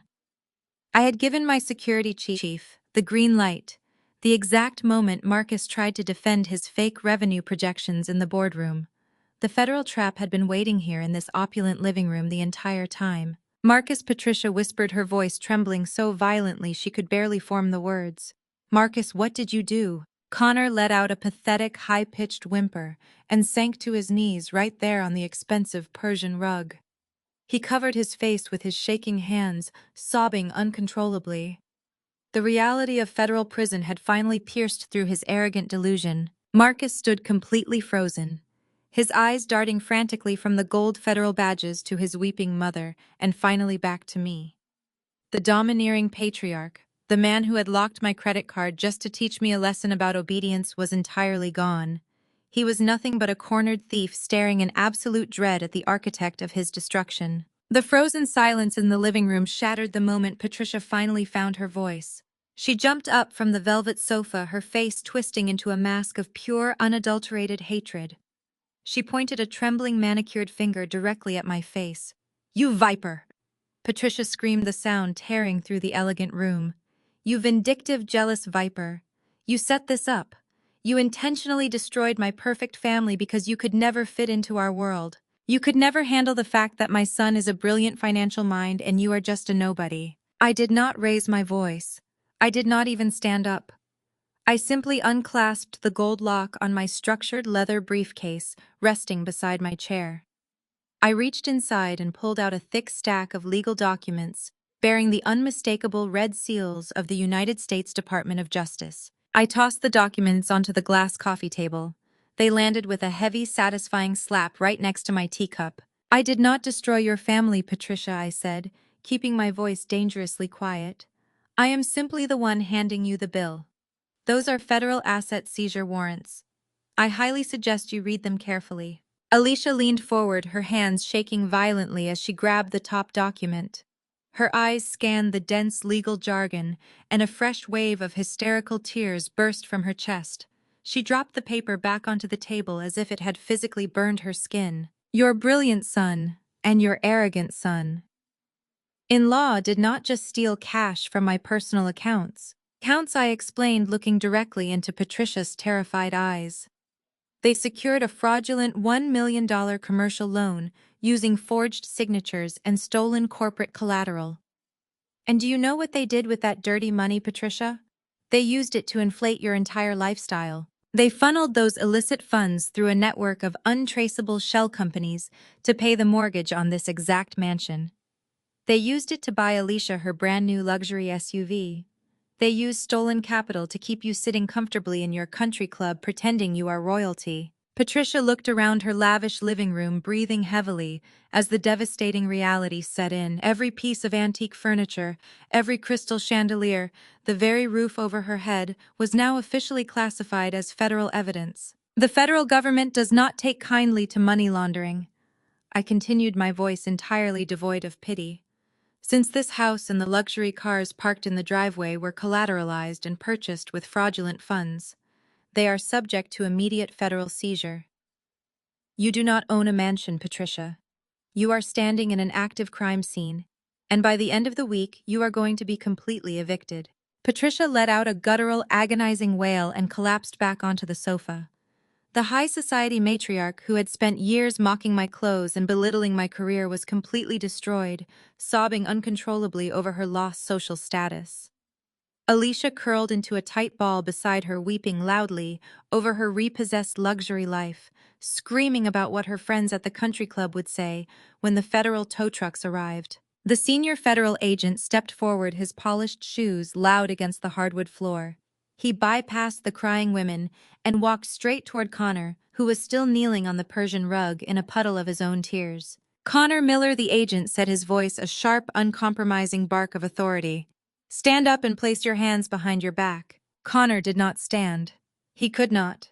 The arrogant tech bro who had spent the entire weekend lecturing me on fiscal responsibility and alpha male mindsets was hyperventilating. He openly wept, pathetic gasping sobs tearing through his chest. Please, Connor begged, looking up at the agents with red, swollen eyes. It was just a pivot. We were bridging liquidity. It was a simple accounting oversight. I can fix the code. I can get the venture capital tomorrow. Please do not do this. I am a founder. I am an innovator. The agents did not hesitate or entertain his ridiculous corporate buzzwords. They grabbed Connor by the arms and hauled him roughly to his feet. They spun him around, pulled his arms behind his back, and the harsh metallic click of steel handcuffs echoed sharply through the room. You have the right to remain silent. The agent recited, reading him his Miranda rights with cold mechanical precision. Anything you say can and will be used against you in a court of law. The second agent turned his attention to Marcus. My husband was standing near the grand entryway, completely paralyzed. He looked like a man watching a horrific car crash, entirely unable to move out of the way of the impending impact. Marcus Vance, the agent commanded, stepping toward him. Put your hands behind your back. Marcus shook his head frantically. He took a staggering step backward, his hands raised in front of him. No, wait. You do not understand. I am a chief financial officer. I have corporate immunity. This is a civil matter. It is just a marital financial dispute. You cannot arrest me in my mother's house. Mom, tell them. Tell them who I am. He looked at Patricia, expecting her to unleash her usual aristocratic fury to protect him. But Patricia was too busy sobbing over her seized real estate to even look at her golden child. The agent closed the distance instantly. He grabbed Marcus by the shoulder, spinning him around with authoritative force. The illusion of the powerful dominant patriarch shattered completely as Marcus was shoved hard against the wall of the foyer, the steel cuffs locked tightly around his wrists, securing his fate. Marcus twisted his head, looking past the broad shoulder of the federal agent. His desperate, panicked eyes locked onto mine. He was sweating profusely, his expensive suit wrinkled and ruined. "Valerie," he cried out, his voice cracking with sheer terror and desperation. "Valerie, please. Tell them to stop. We are husband and wife. I am your husband. I only did this so our family could be wealthy. I was trying to build an empire for us. You have the money. You have the power at the bank. Please just tell them it was a massive misunderstanding. Please save me." I remained seated in the antique armchair, perfectly serene amidst the absolute chaos. I took one final slow sip of my Earl Grey tea and set the delicate cup down on the saucer. I looked at the man who had tried to leave me bankrupt, the man who had laughed out loud while locking my credit card, the man who thought he could use my identity to cover his pathetic crimes. "I am a crisis manager, Marcus," I said, my voice echoing with absolute terrifying finality. "I save clients who are actually worth saving. You are just a massive liability, and I am officially cutting my losses." 48 hours passed. The storm I had unleashed upon the Vance family had finally settled into a cold, devastating reality. I was sitting at the sleek granite island of my midtown loft, reviewing the morning financial briefs, when my secure private line rang. The caller ID displayed an automated federal routing number. I accepted the charges. The robotic voice of the automated prison system announced a collect call from an inmate at the United States Penitentiary in Atlanta. I pressed 1 to accept the connection. Valerie. Marcus choked out the very moment the line connected. His voice was completely unrecognizable. The booming, arrogant chief financial officer, who had commanded country club dining rooms and ordered me to beg for my own credit card, was entirely gone. In his place was a terrified, broken man, weeping openly into a heavily monitored prison phone. "Valerie, please, you have to help me," Marcus begged, his breath hitching as he sobbed. "It is an absolute nightmare in here. You do not understand what it is like. The food, the cell, the noise. I cannot survive in this place. You have to post my bail. Please, baby, we are husband and wife. I am your husband." I listened to his desperate, pathetic performance, my expression completely blank. He was attempting to weaponize the very institution of marriage he had spent months trying to destroy. "I only did this so our family could be wealthy," Marcus cried, fully committing to his manipulative narrative. "I wanted us to have an empire. I wanted to give you the world. I made a mistake, a stupid, desperate mistake, but my heart was in the right place. You know me, Valerie. You know I love you. You have the money. You have the liquidity. Please just call your bank manager and post the bond. Bring me home and we can fix all of this." I let his sobbing echo through the receiver for a long, heavy moment. I wanted him to feel the agonizing weight of the silence. "I will come down to the visitation center this afternoon, Marcus," I said, my voice smooth, calm, and entirely devoid of affection. "We will discuss your release then." I hung up the phone before he could utter another word. I did not immediately stand up. I finished my coffee, savoring the absolute quiet of my loft. Marcus actually believed his emotional manipulation was going to work. He believed that underneath my corporate armor, I was still the obedient, submissive wife who would rush to his rescue the moment he shed a few tears. He was about to receive the harshest reality check of his entire miserable life. I took my time getting ready.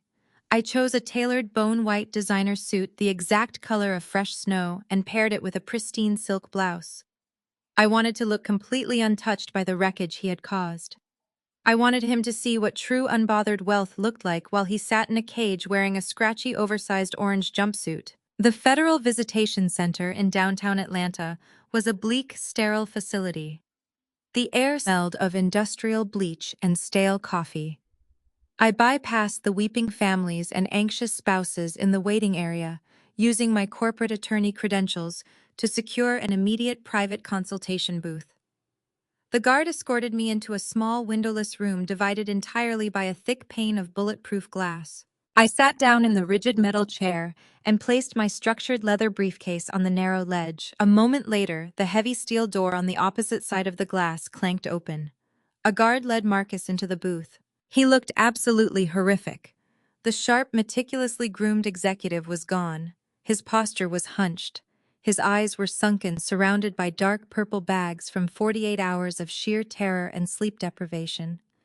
He shuffled to the chair and picked up the heavy plastic telephone receiver mounted to the wall. I picked up my receiver. Valerie, thank God. Marcus exhaled, pressing his forehead against the thick glass. He looked at my pristine white suit, his eyes shining with a pathetic, desperate hope. Did you bring the bail paperwork? Did David authorize the wire transfer? How soon can they process my release? I looked at him, feeling absolutely nothing. No pity, no sadness. Just the clinical satisfaction of a successfully closed operation. I did not bring the bail money, Marcus, I said, my voice carrying clearly through the receiver. I am not bridging your liquidity. His face fell. The desperate hope in his eyes instantly morphed into a frantic, suffocating panic. What do you mean you did not bring the bail? Valerie, the judge set the bond at $2 million. I cannot meet the 10% cash requirement. They froze everything.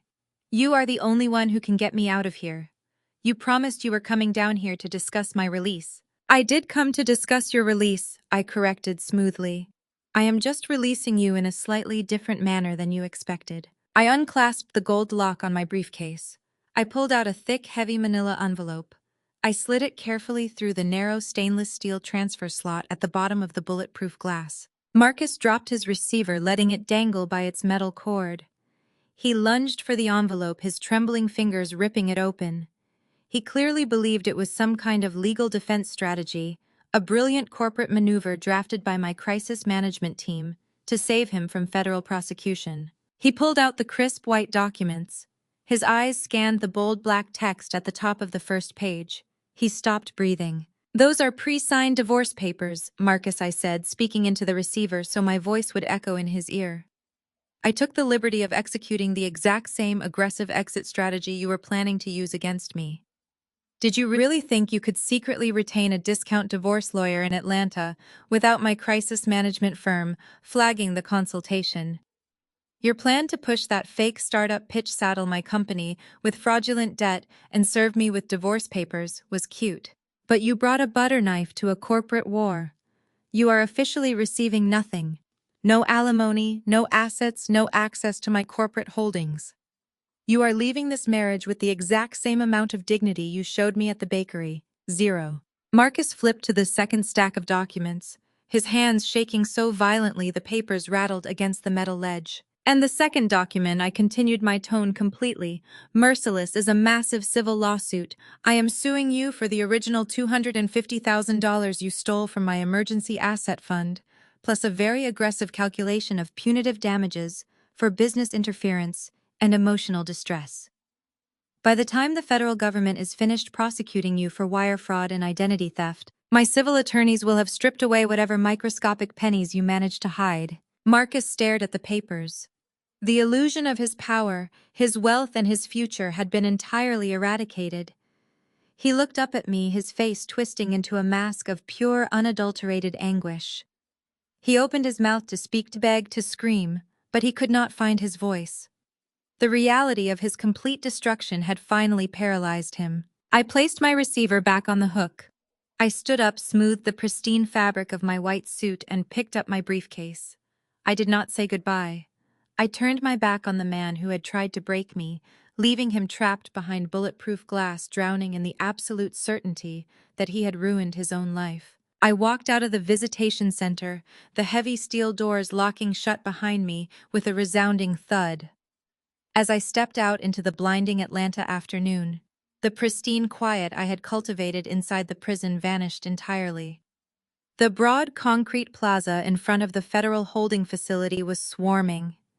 The arrest of a prominent corporate chief financial officer and his tech startup brother-in-law for federal wire fraud and money laundering was not a quiet affair. Word had leaked to the local press. News vans with satellite dishes extended toward the sky were illegally parked along the curb. Reporters, journalists, and camera crews milled about, buzzing like hornets waiting for blood. Right in the epicenter of the media circus stood Patricia and Alicia. They were completely cornered. Patricia was attempting to hide her face behind a large designer handbag, her usual aristocratic poise completely shattered by the glaring camera flashes and shouted questions. Alicia was shoving a microphone away and shouting aggressively at a cameraman, making the situation exponentially worse.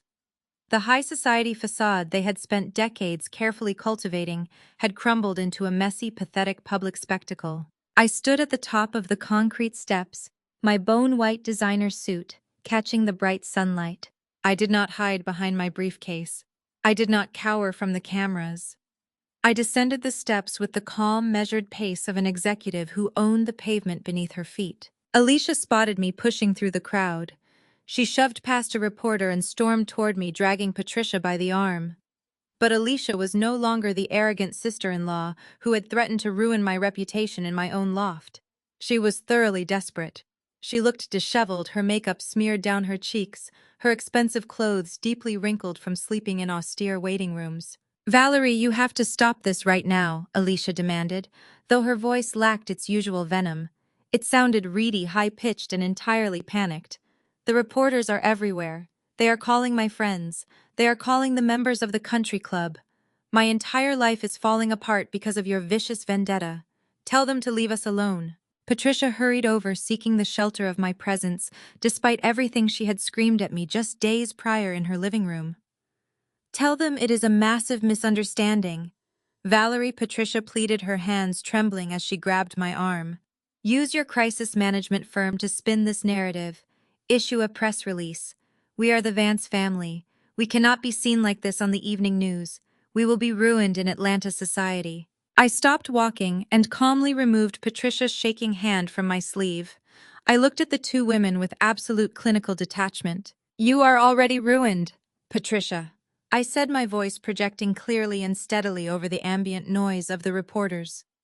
"Your son committed a federal felony to launder money for a gambling addict. I am not deploying my corporate resources to clean up a criminal mess he intentionally created. You wanted to be the matriarch of a wealthy dynasty.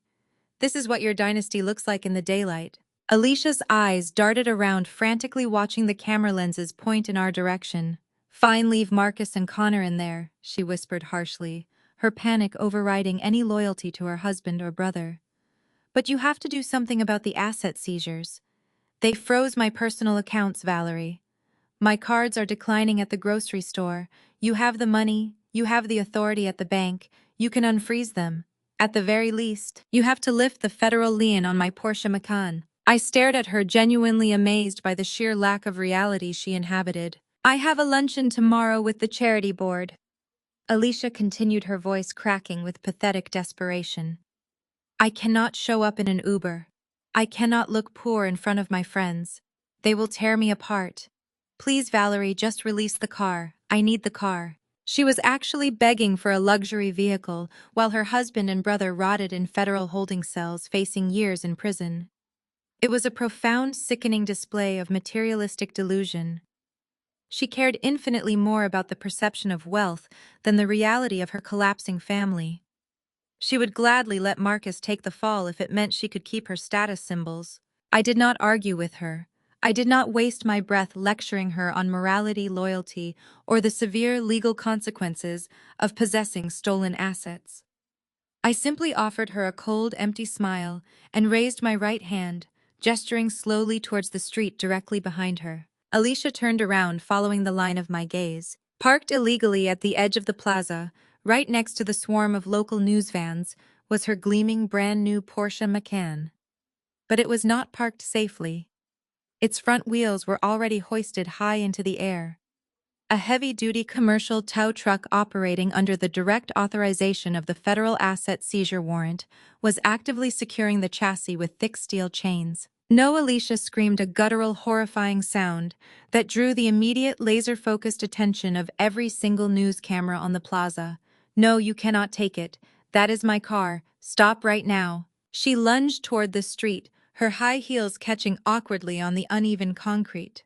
The reporters instantly swarmed her, their microphones shoved aggressively into her face, capturing every agonizing second of her humiliating meltdown. Flashbulbs strobed like a lightning storm as the tow truck driver ignored her completely. He pulled a heavy hydraulic lever that dragged the luxury sport utility vehicle onto the flatbed with a loud metallic screech. Patricia stood beside me, completely paralyzed. She watched her daughter scream at a municipal tow truck driver on live local television.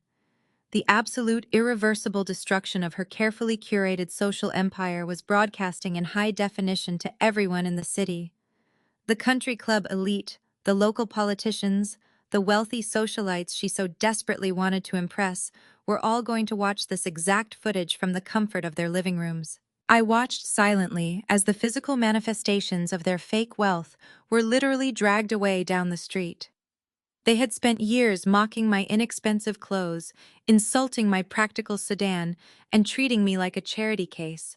They were completely unaware that their entire existence was a hollow shell funded by my silent capital. I did not feel an ounce of pity for them. I turned my back on the chaotic media circus, stepped into my waiting black car, and instructed my driver to take me back to my office. The Vance family was finally experiencing the real world, and I was going back to the empire I had built. 6 months passed with the swift, uncompromising efficiency of a well-executed corporate restructuring. The spectacular public implosion of the Vance family was not just a fleeting scandal on the local evening news. It became a protracted, agonizing descent into complete ruin. I watched the entire fallout from the quiet sanctuary of my executive office, receiving regular updates from my legal team as the federal justice system meticulously dismantled their lives piece by piece. Marcus was the first to completely collapse under the crushing weight of reality. The man who had built his entire identity around projecting dominance and financial superiority did not even have the fortitude to endure a full criminal trial. Faced with the overwhelming mountain of forensic evidence I had handed directly to the federal prosecutors, his expensive defense attorney advised him to surrender. Marcus accepted a plea deal for multiple counts of wire fraud, bank fraud, and identity theft. The judge showed absolutely no leniency for a corporate officer who weaponized his own wife's identity to launder money. He was sentenced to 84 months in a federal penitentiary.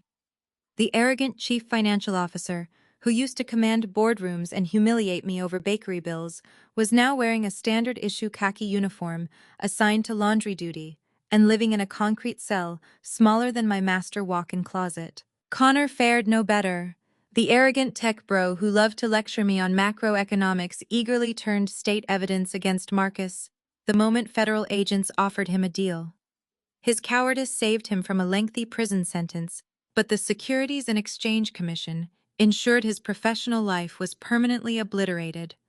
Connor was hit with catastrophic financial penalties and received a lifetime ban from ever acting as a corporate director. His fraudulent startup was liquidated to pay off his massive gambling debts.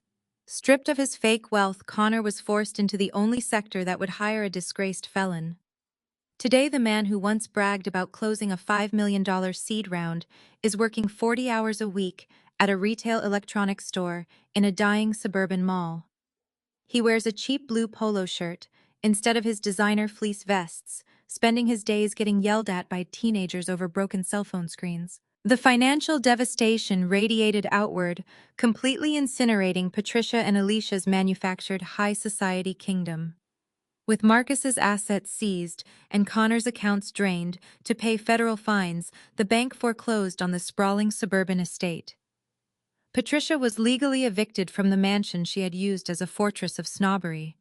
The scene was utterly pathetic. She and Alicia were forced to pack their remaining non-seized belongings into cardboard boxes and relocate to a cramped two-bedroom apartment on the extreme outskirts of Atlanta. The social execution was even more brutal than the financial one.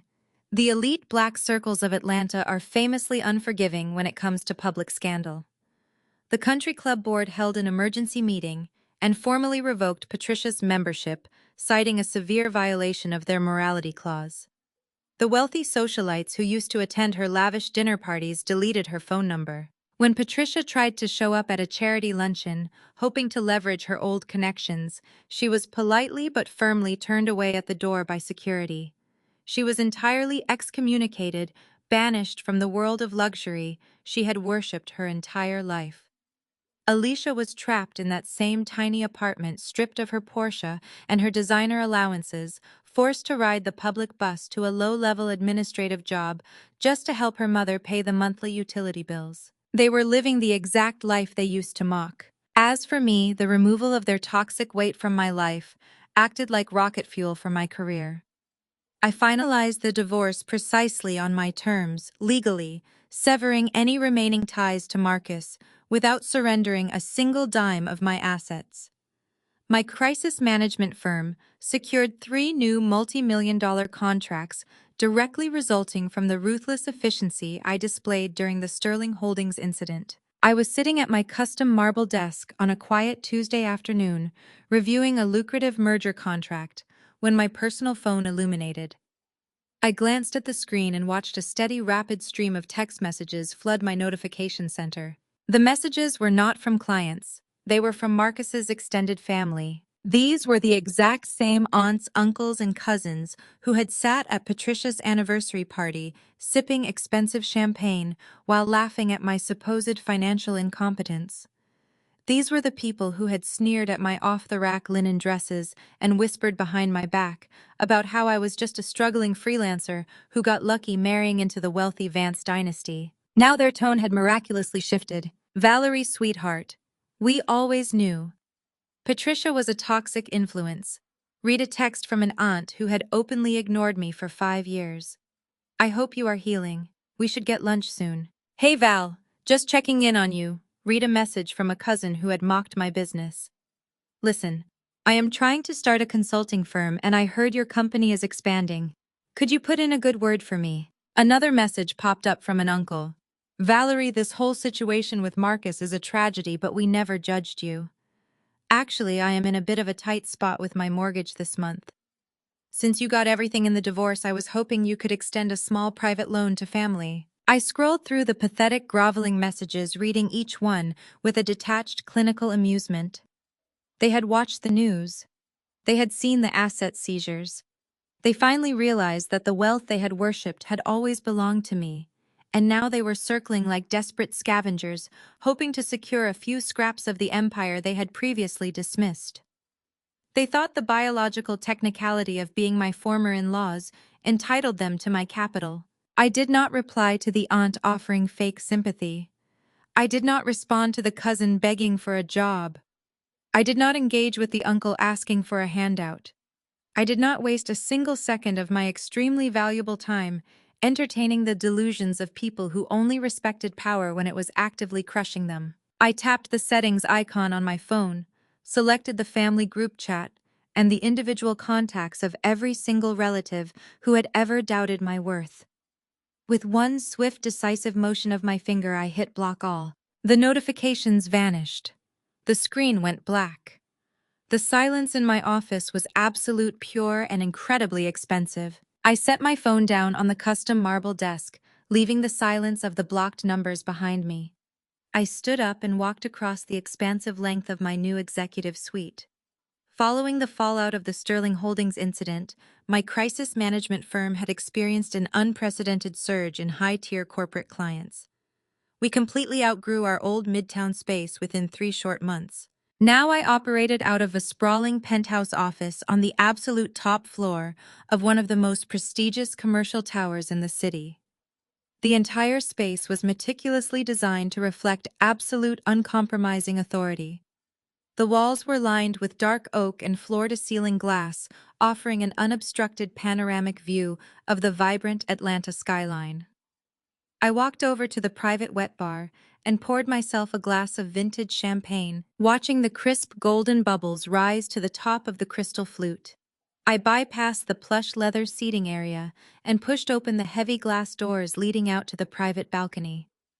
The warm evening wind caught the fabric of my impeccably tailored suit. The city stretched out beneath me, a glittering ocean of streetlights and endless possibilities. This was my kingdom. I had built it entirely with my own hands, my own intellect, and my own relentless drive. I took a slow, deliberate sip of the champagne, letting the sharp, elegant taste ground me in the present moment. Down there, among the millions of glowing windows and winding highways, were thousands of boardrooms and corner offices.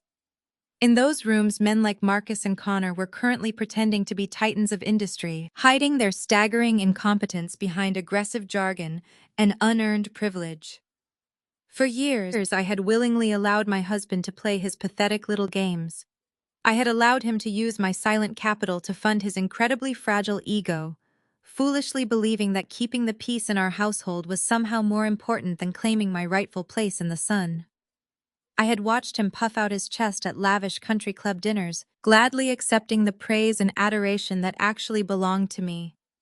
I had listened to his mother mock my career, swallowing my sharp responses and biting my tongue to protect the carefully constructed illusion of their perfect family.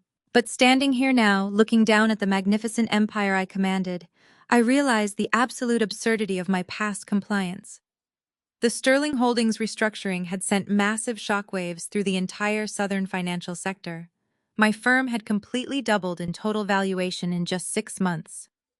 The wealthy venture capitalists who used to overlook me now paid exorbitant non-refundable retainer fees just to have my name associated with their risk portfolios. I was no longer a silent partner in my own success story. I was the undisputed main character. As I watched the sun dip below the horizon, painting the clouds in brilliant shades of purple and gold, my thoughts shifted to the broader reality of my journey. As a Black woman in the corporate world, society constantly bombards you with a very specific, deeply toxic set of expectations. You are told to be strong, but never intimidating. You are expected to be highly successful, but you must constantly shrink yourself so you do not accidentally outshine the insecure men around you. You are aggressively conditioned to swallow your pride, to soften your edges, and to systematically dim your own brilliance just to protect the fragile egos of toxic partners and overbearing families. Patricia had built her entire social identity on this exact toxic principle. She demanded that I remain small and insignificant so her mediocre son could look tall and powerful. She genuinely wanted me to ask for permission to exist in a world I had already entirely conquered. She thought my quiet demeanor was a symptom of inherent weakness, a clear sign that I was simply a passive passenger in my own life. They all mistook my calculated silence for blind submission. They did not realize that true power does not need to scream to be heard. True power simply watches, analyzes the data, and waits patiently for the absolute perfect moment to strike. I refused to shrink myself anymore. I refused to let anyone else write the narrative of my life or dictate the boundaries of my success. I am the lead risk assessor. I am the chief executive officer. I am the sole architect of my own reality. The exact moment I stopped trying to appease their endless insecurities, my entire world expanded into something truly magnificent. I no longer had to hide my designer clothes in the back of my closet or pretend my massive corporate income was just freelance graphic design money. I was finally living completely out loud, entirely unapologetic about the immense wealth and power I had generated. The evening sky darkened completely, and the city lights burned even brighter against the black canvas of the night. I finished the last sip of my champagne, feeling a profound, untouchable peace settle over my entire spirit. The chapter of my life involving the Vance family was permanently closed, locked away in federal holding cells and cramped suburban apartments. They had tried to break me, but they had only succeeded in breaking their own chains of manipulation that had kept me tethered to the ground. I placed the empty crystal flute on the glass table and took one final deep breath of the crisp Atlanta night air, completely ready for whatever tomorrow would bring. You never truly know how powerful you are until someone tries to take your last dime to fund their delusion. The next time someone tells you to ask for permission to spend the money you broke your back to earn, just smile and drive straight to the bank. What about you? Have you ever had to teach someone that your silence is not weakness but a loaded weapon? Share your story in the comments. The most profound lesson from this story is that you must never shrink your success to protect the fragile egos of others. Society often pressures high-achieving individuals, especially women, to dim their brilliance and mask their wealth to maintain peace in toxic environments. However, true power lies in knowing your worth and maintaining strategic composure. Silence is not always submission. Sometimes it is the quiet preparation of a master strategist. When you stop apologizing for your hard-earned achievements and refuse to be manipulated, you reclaim your narrative. True independence means unapologetically owning your space, your intellect, and your financial freedom. What steps will you take today to stop shrinking yourself and start owning your true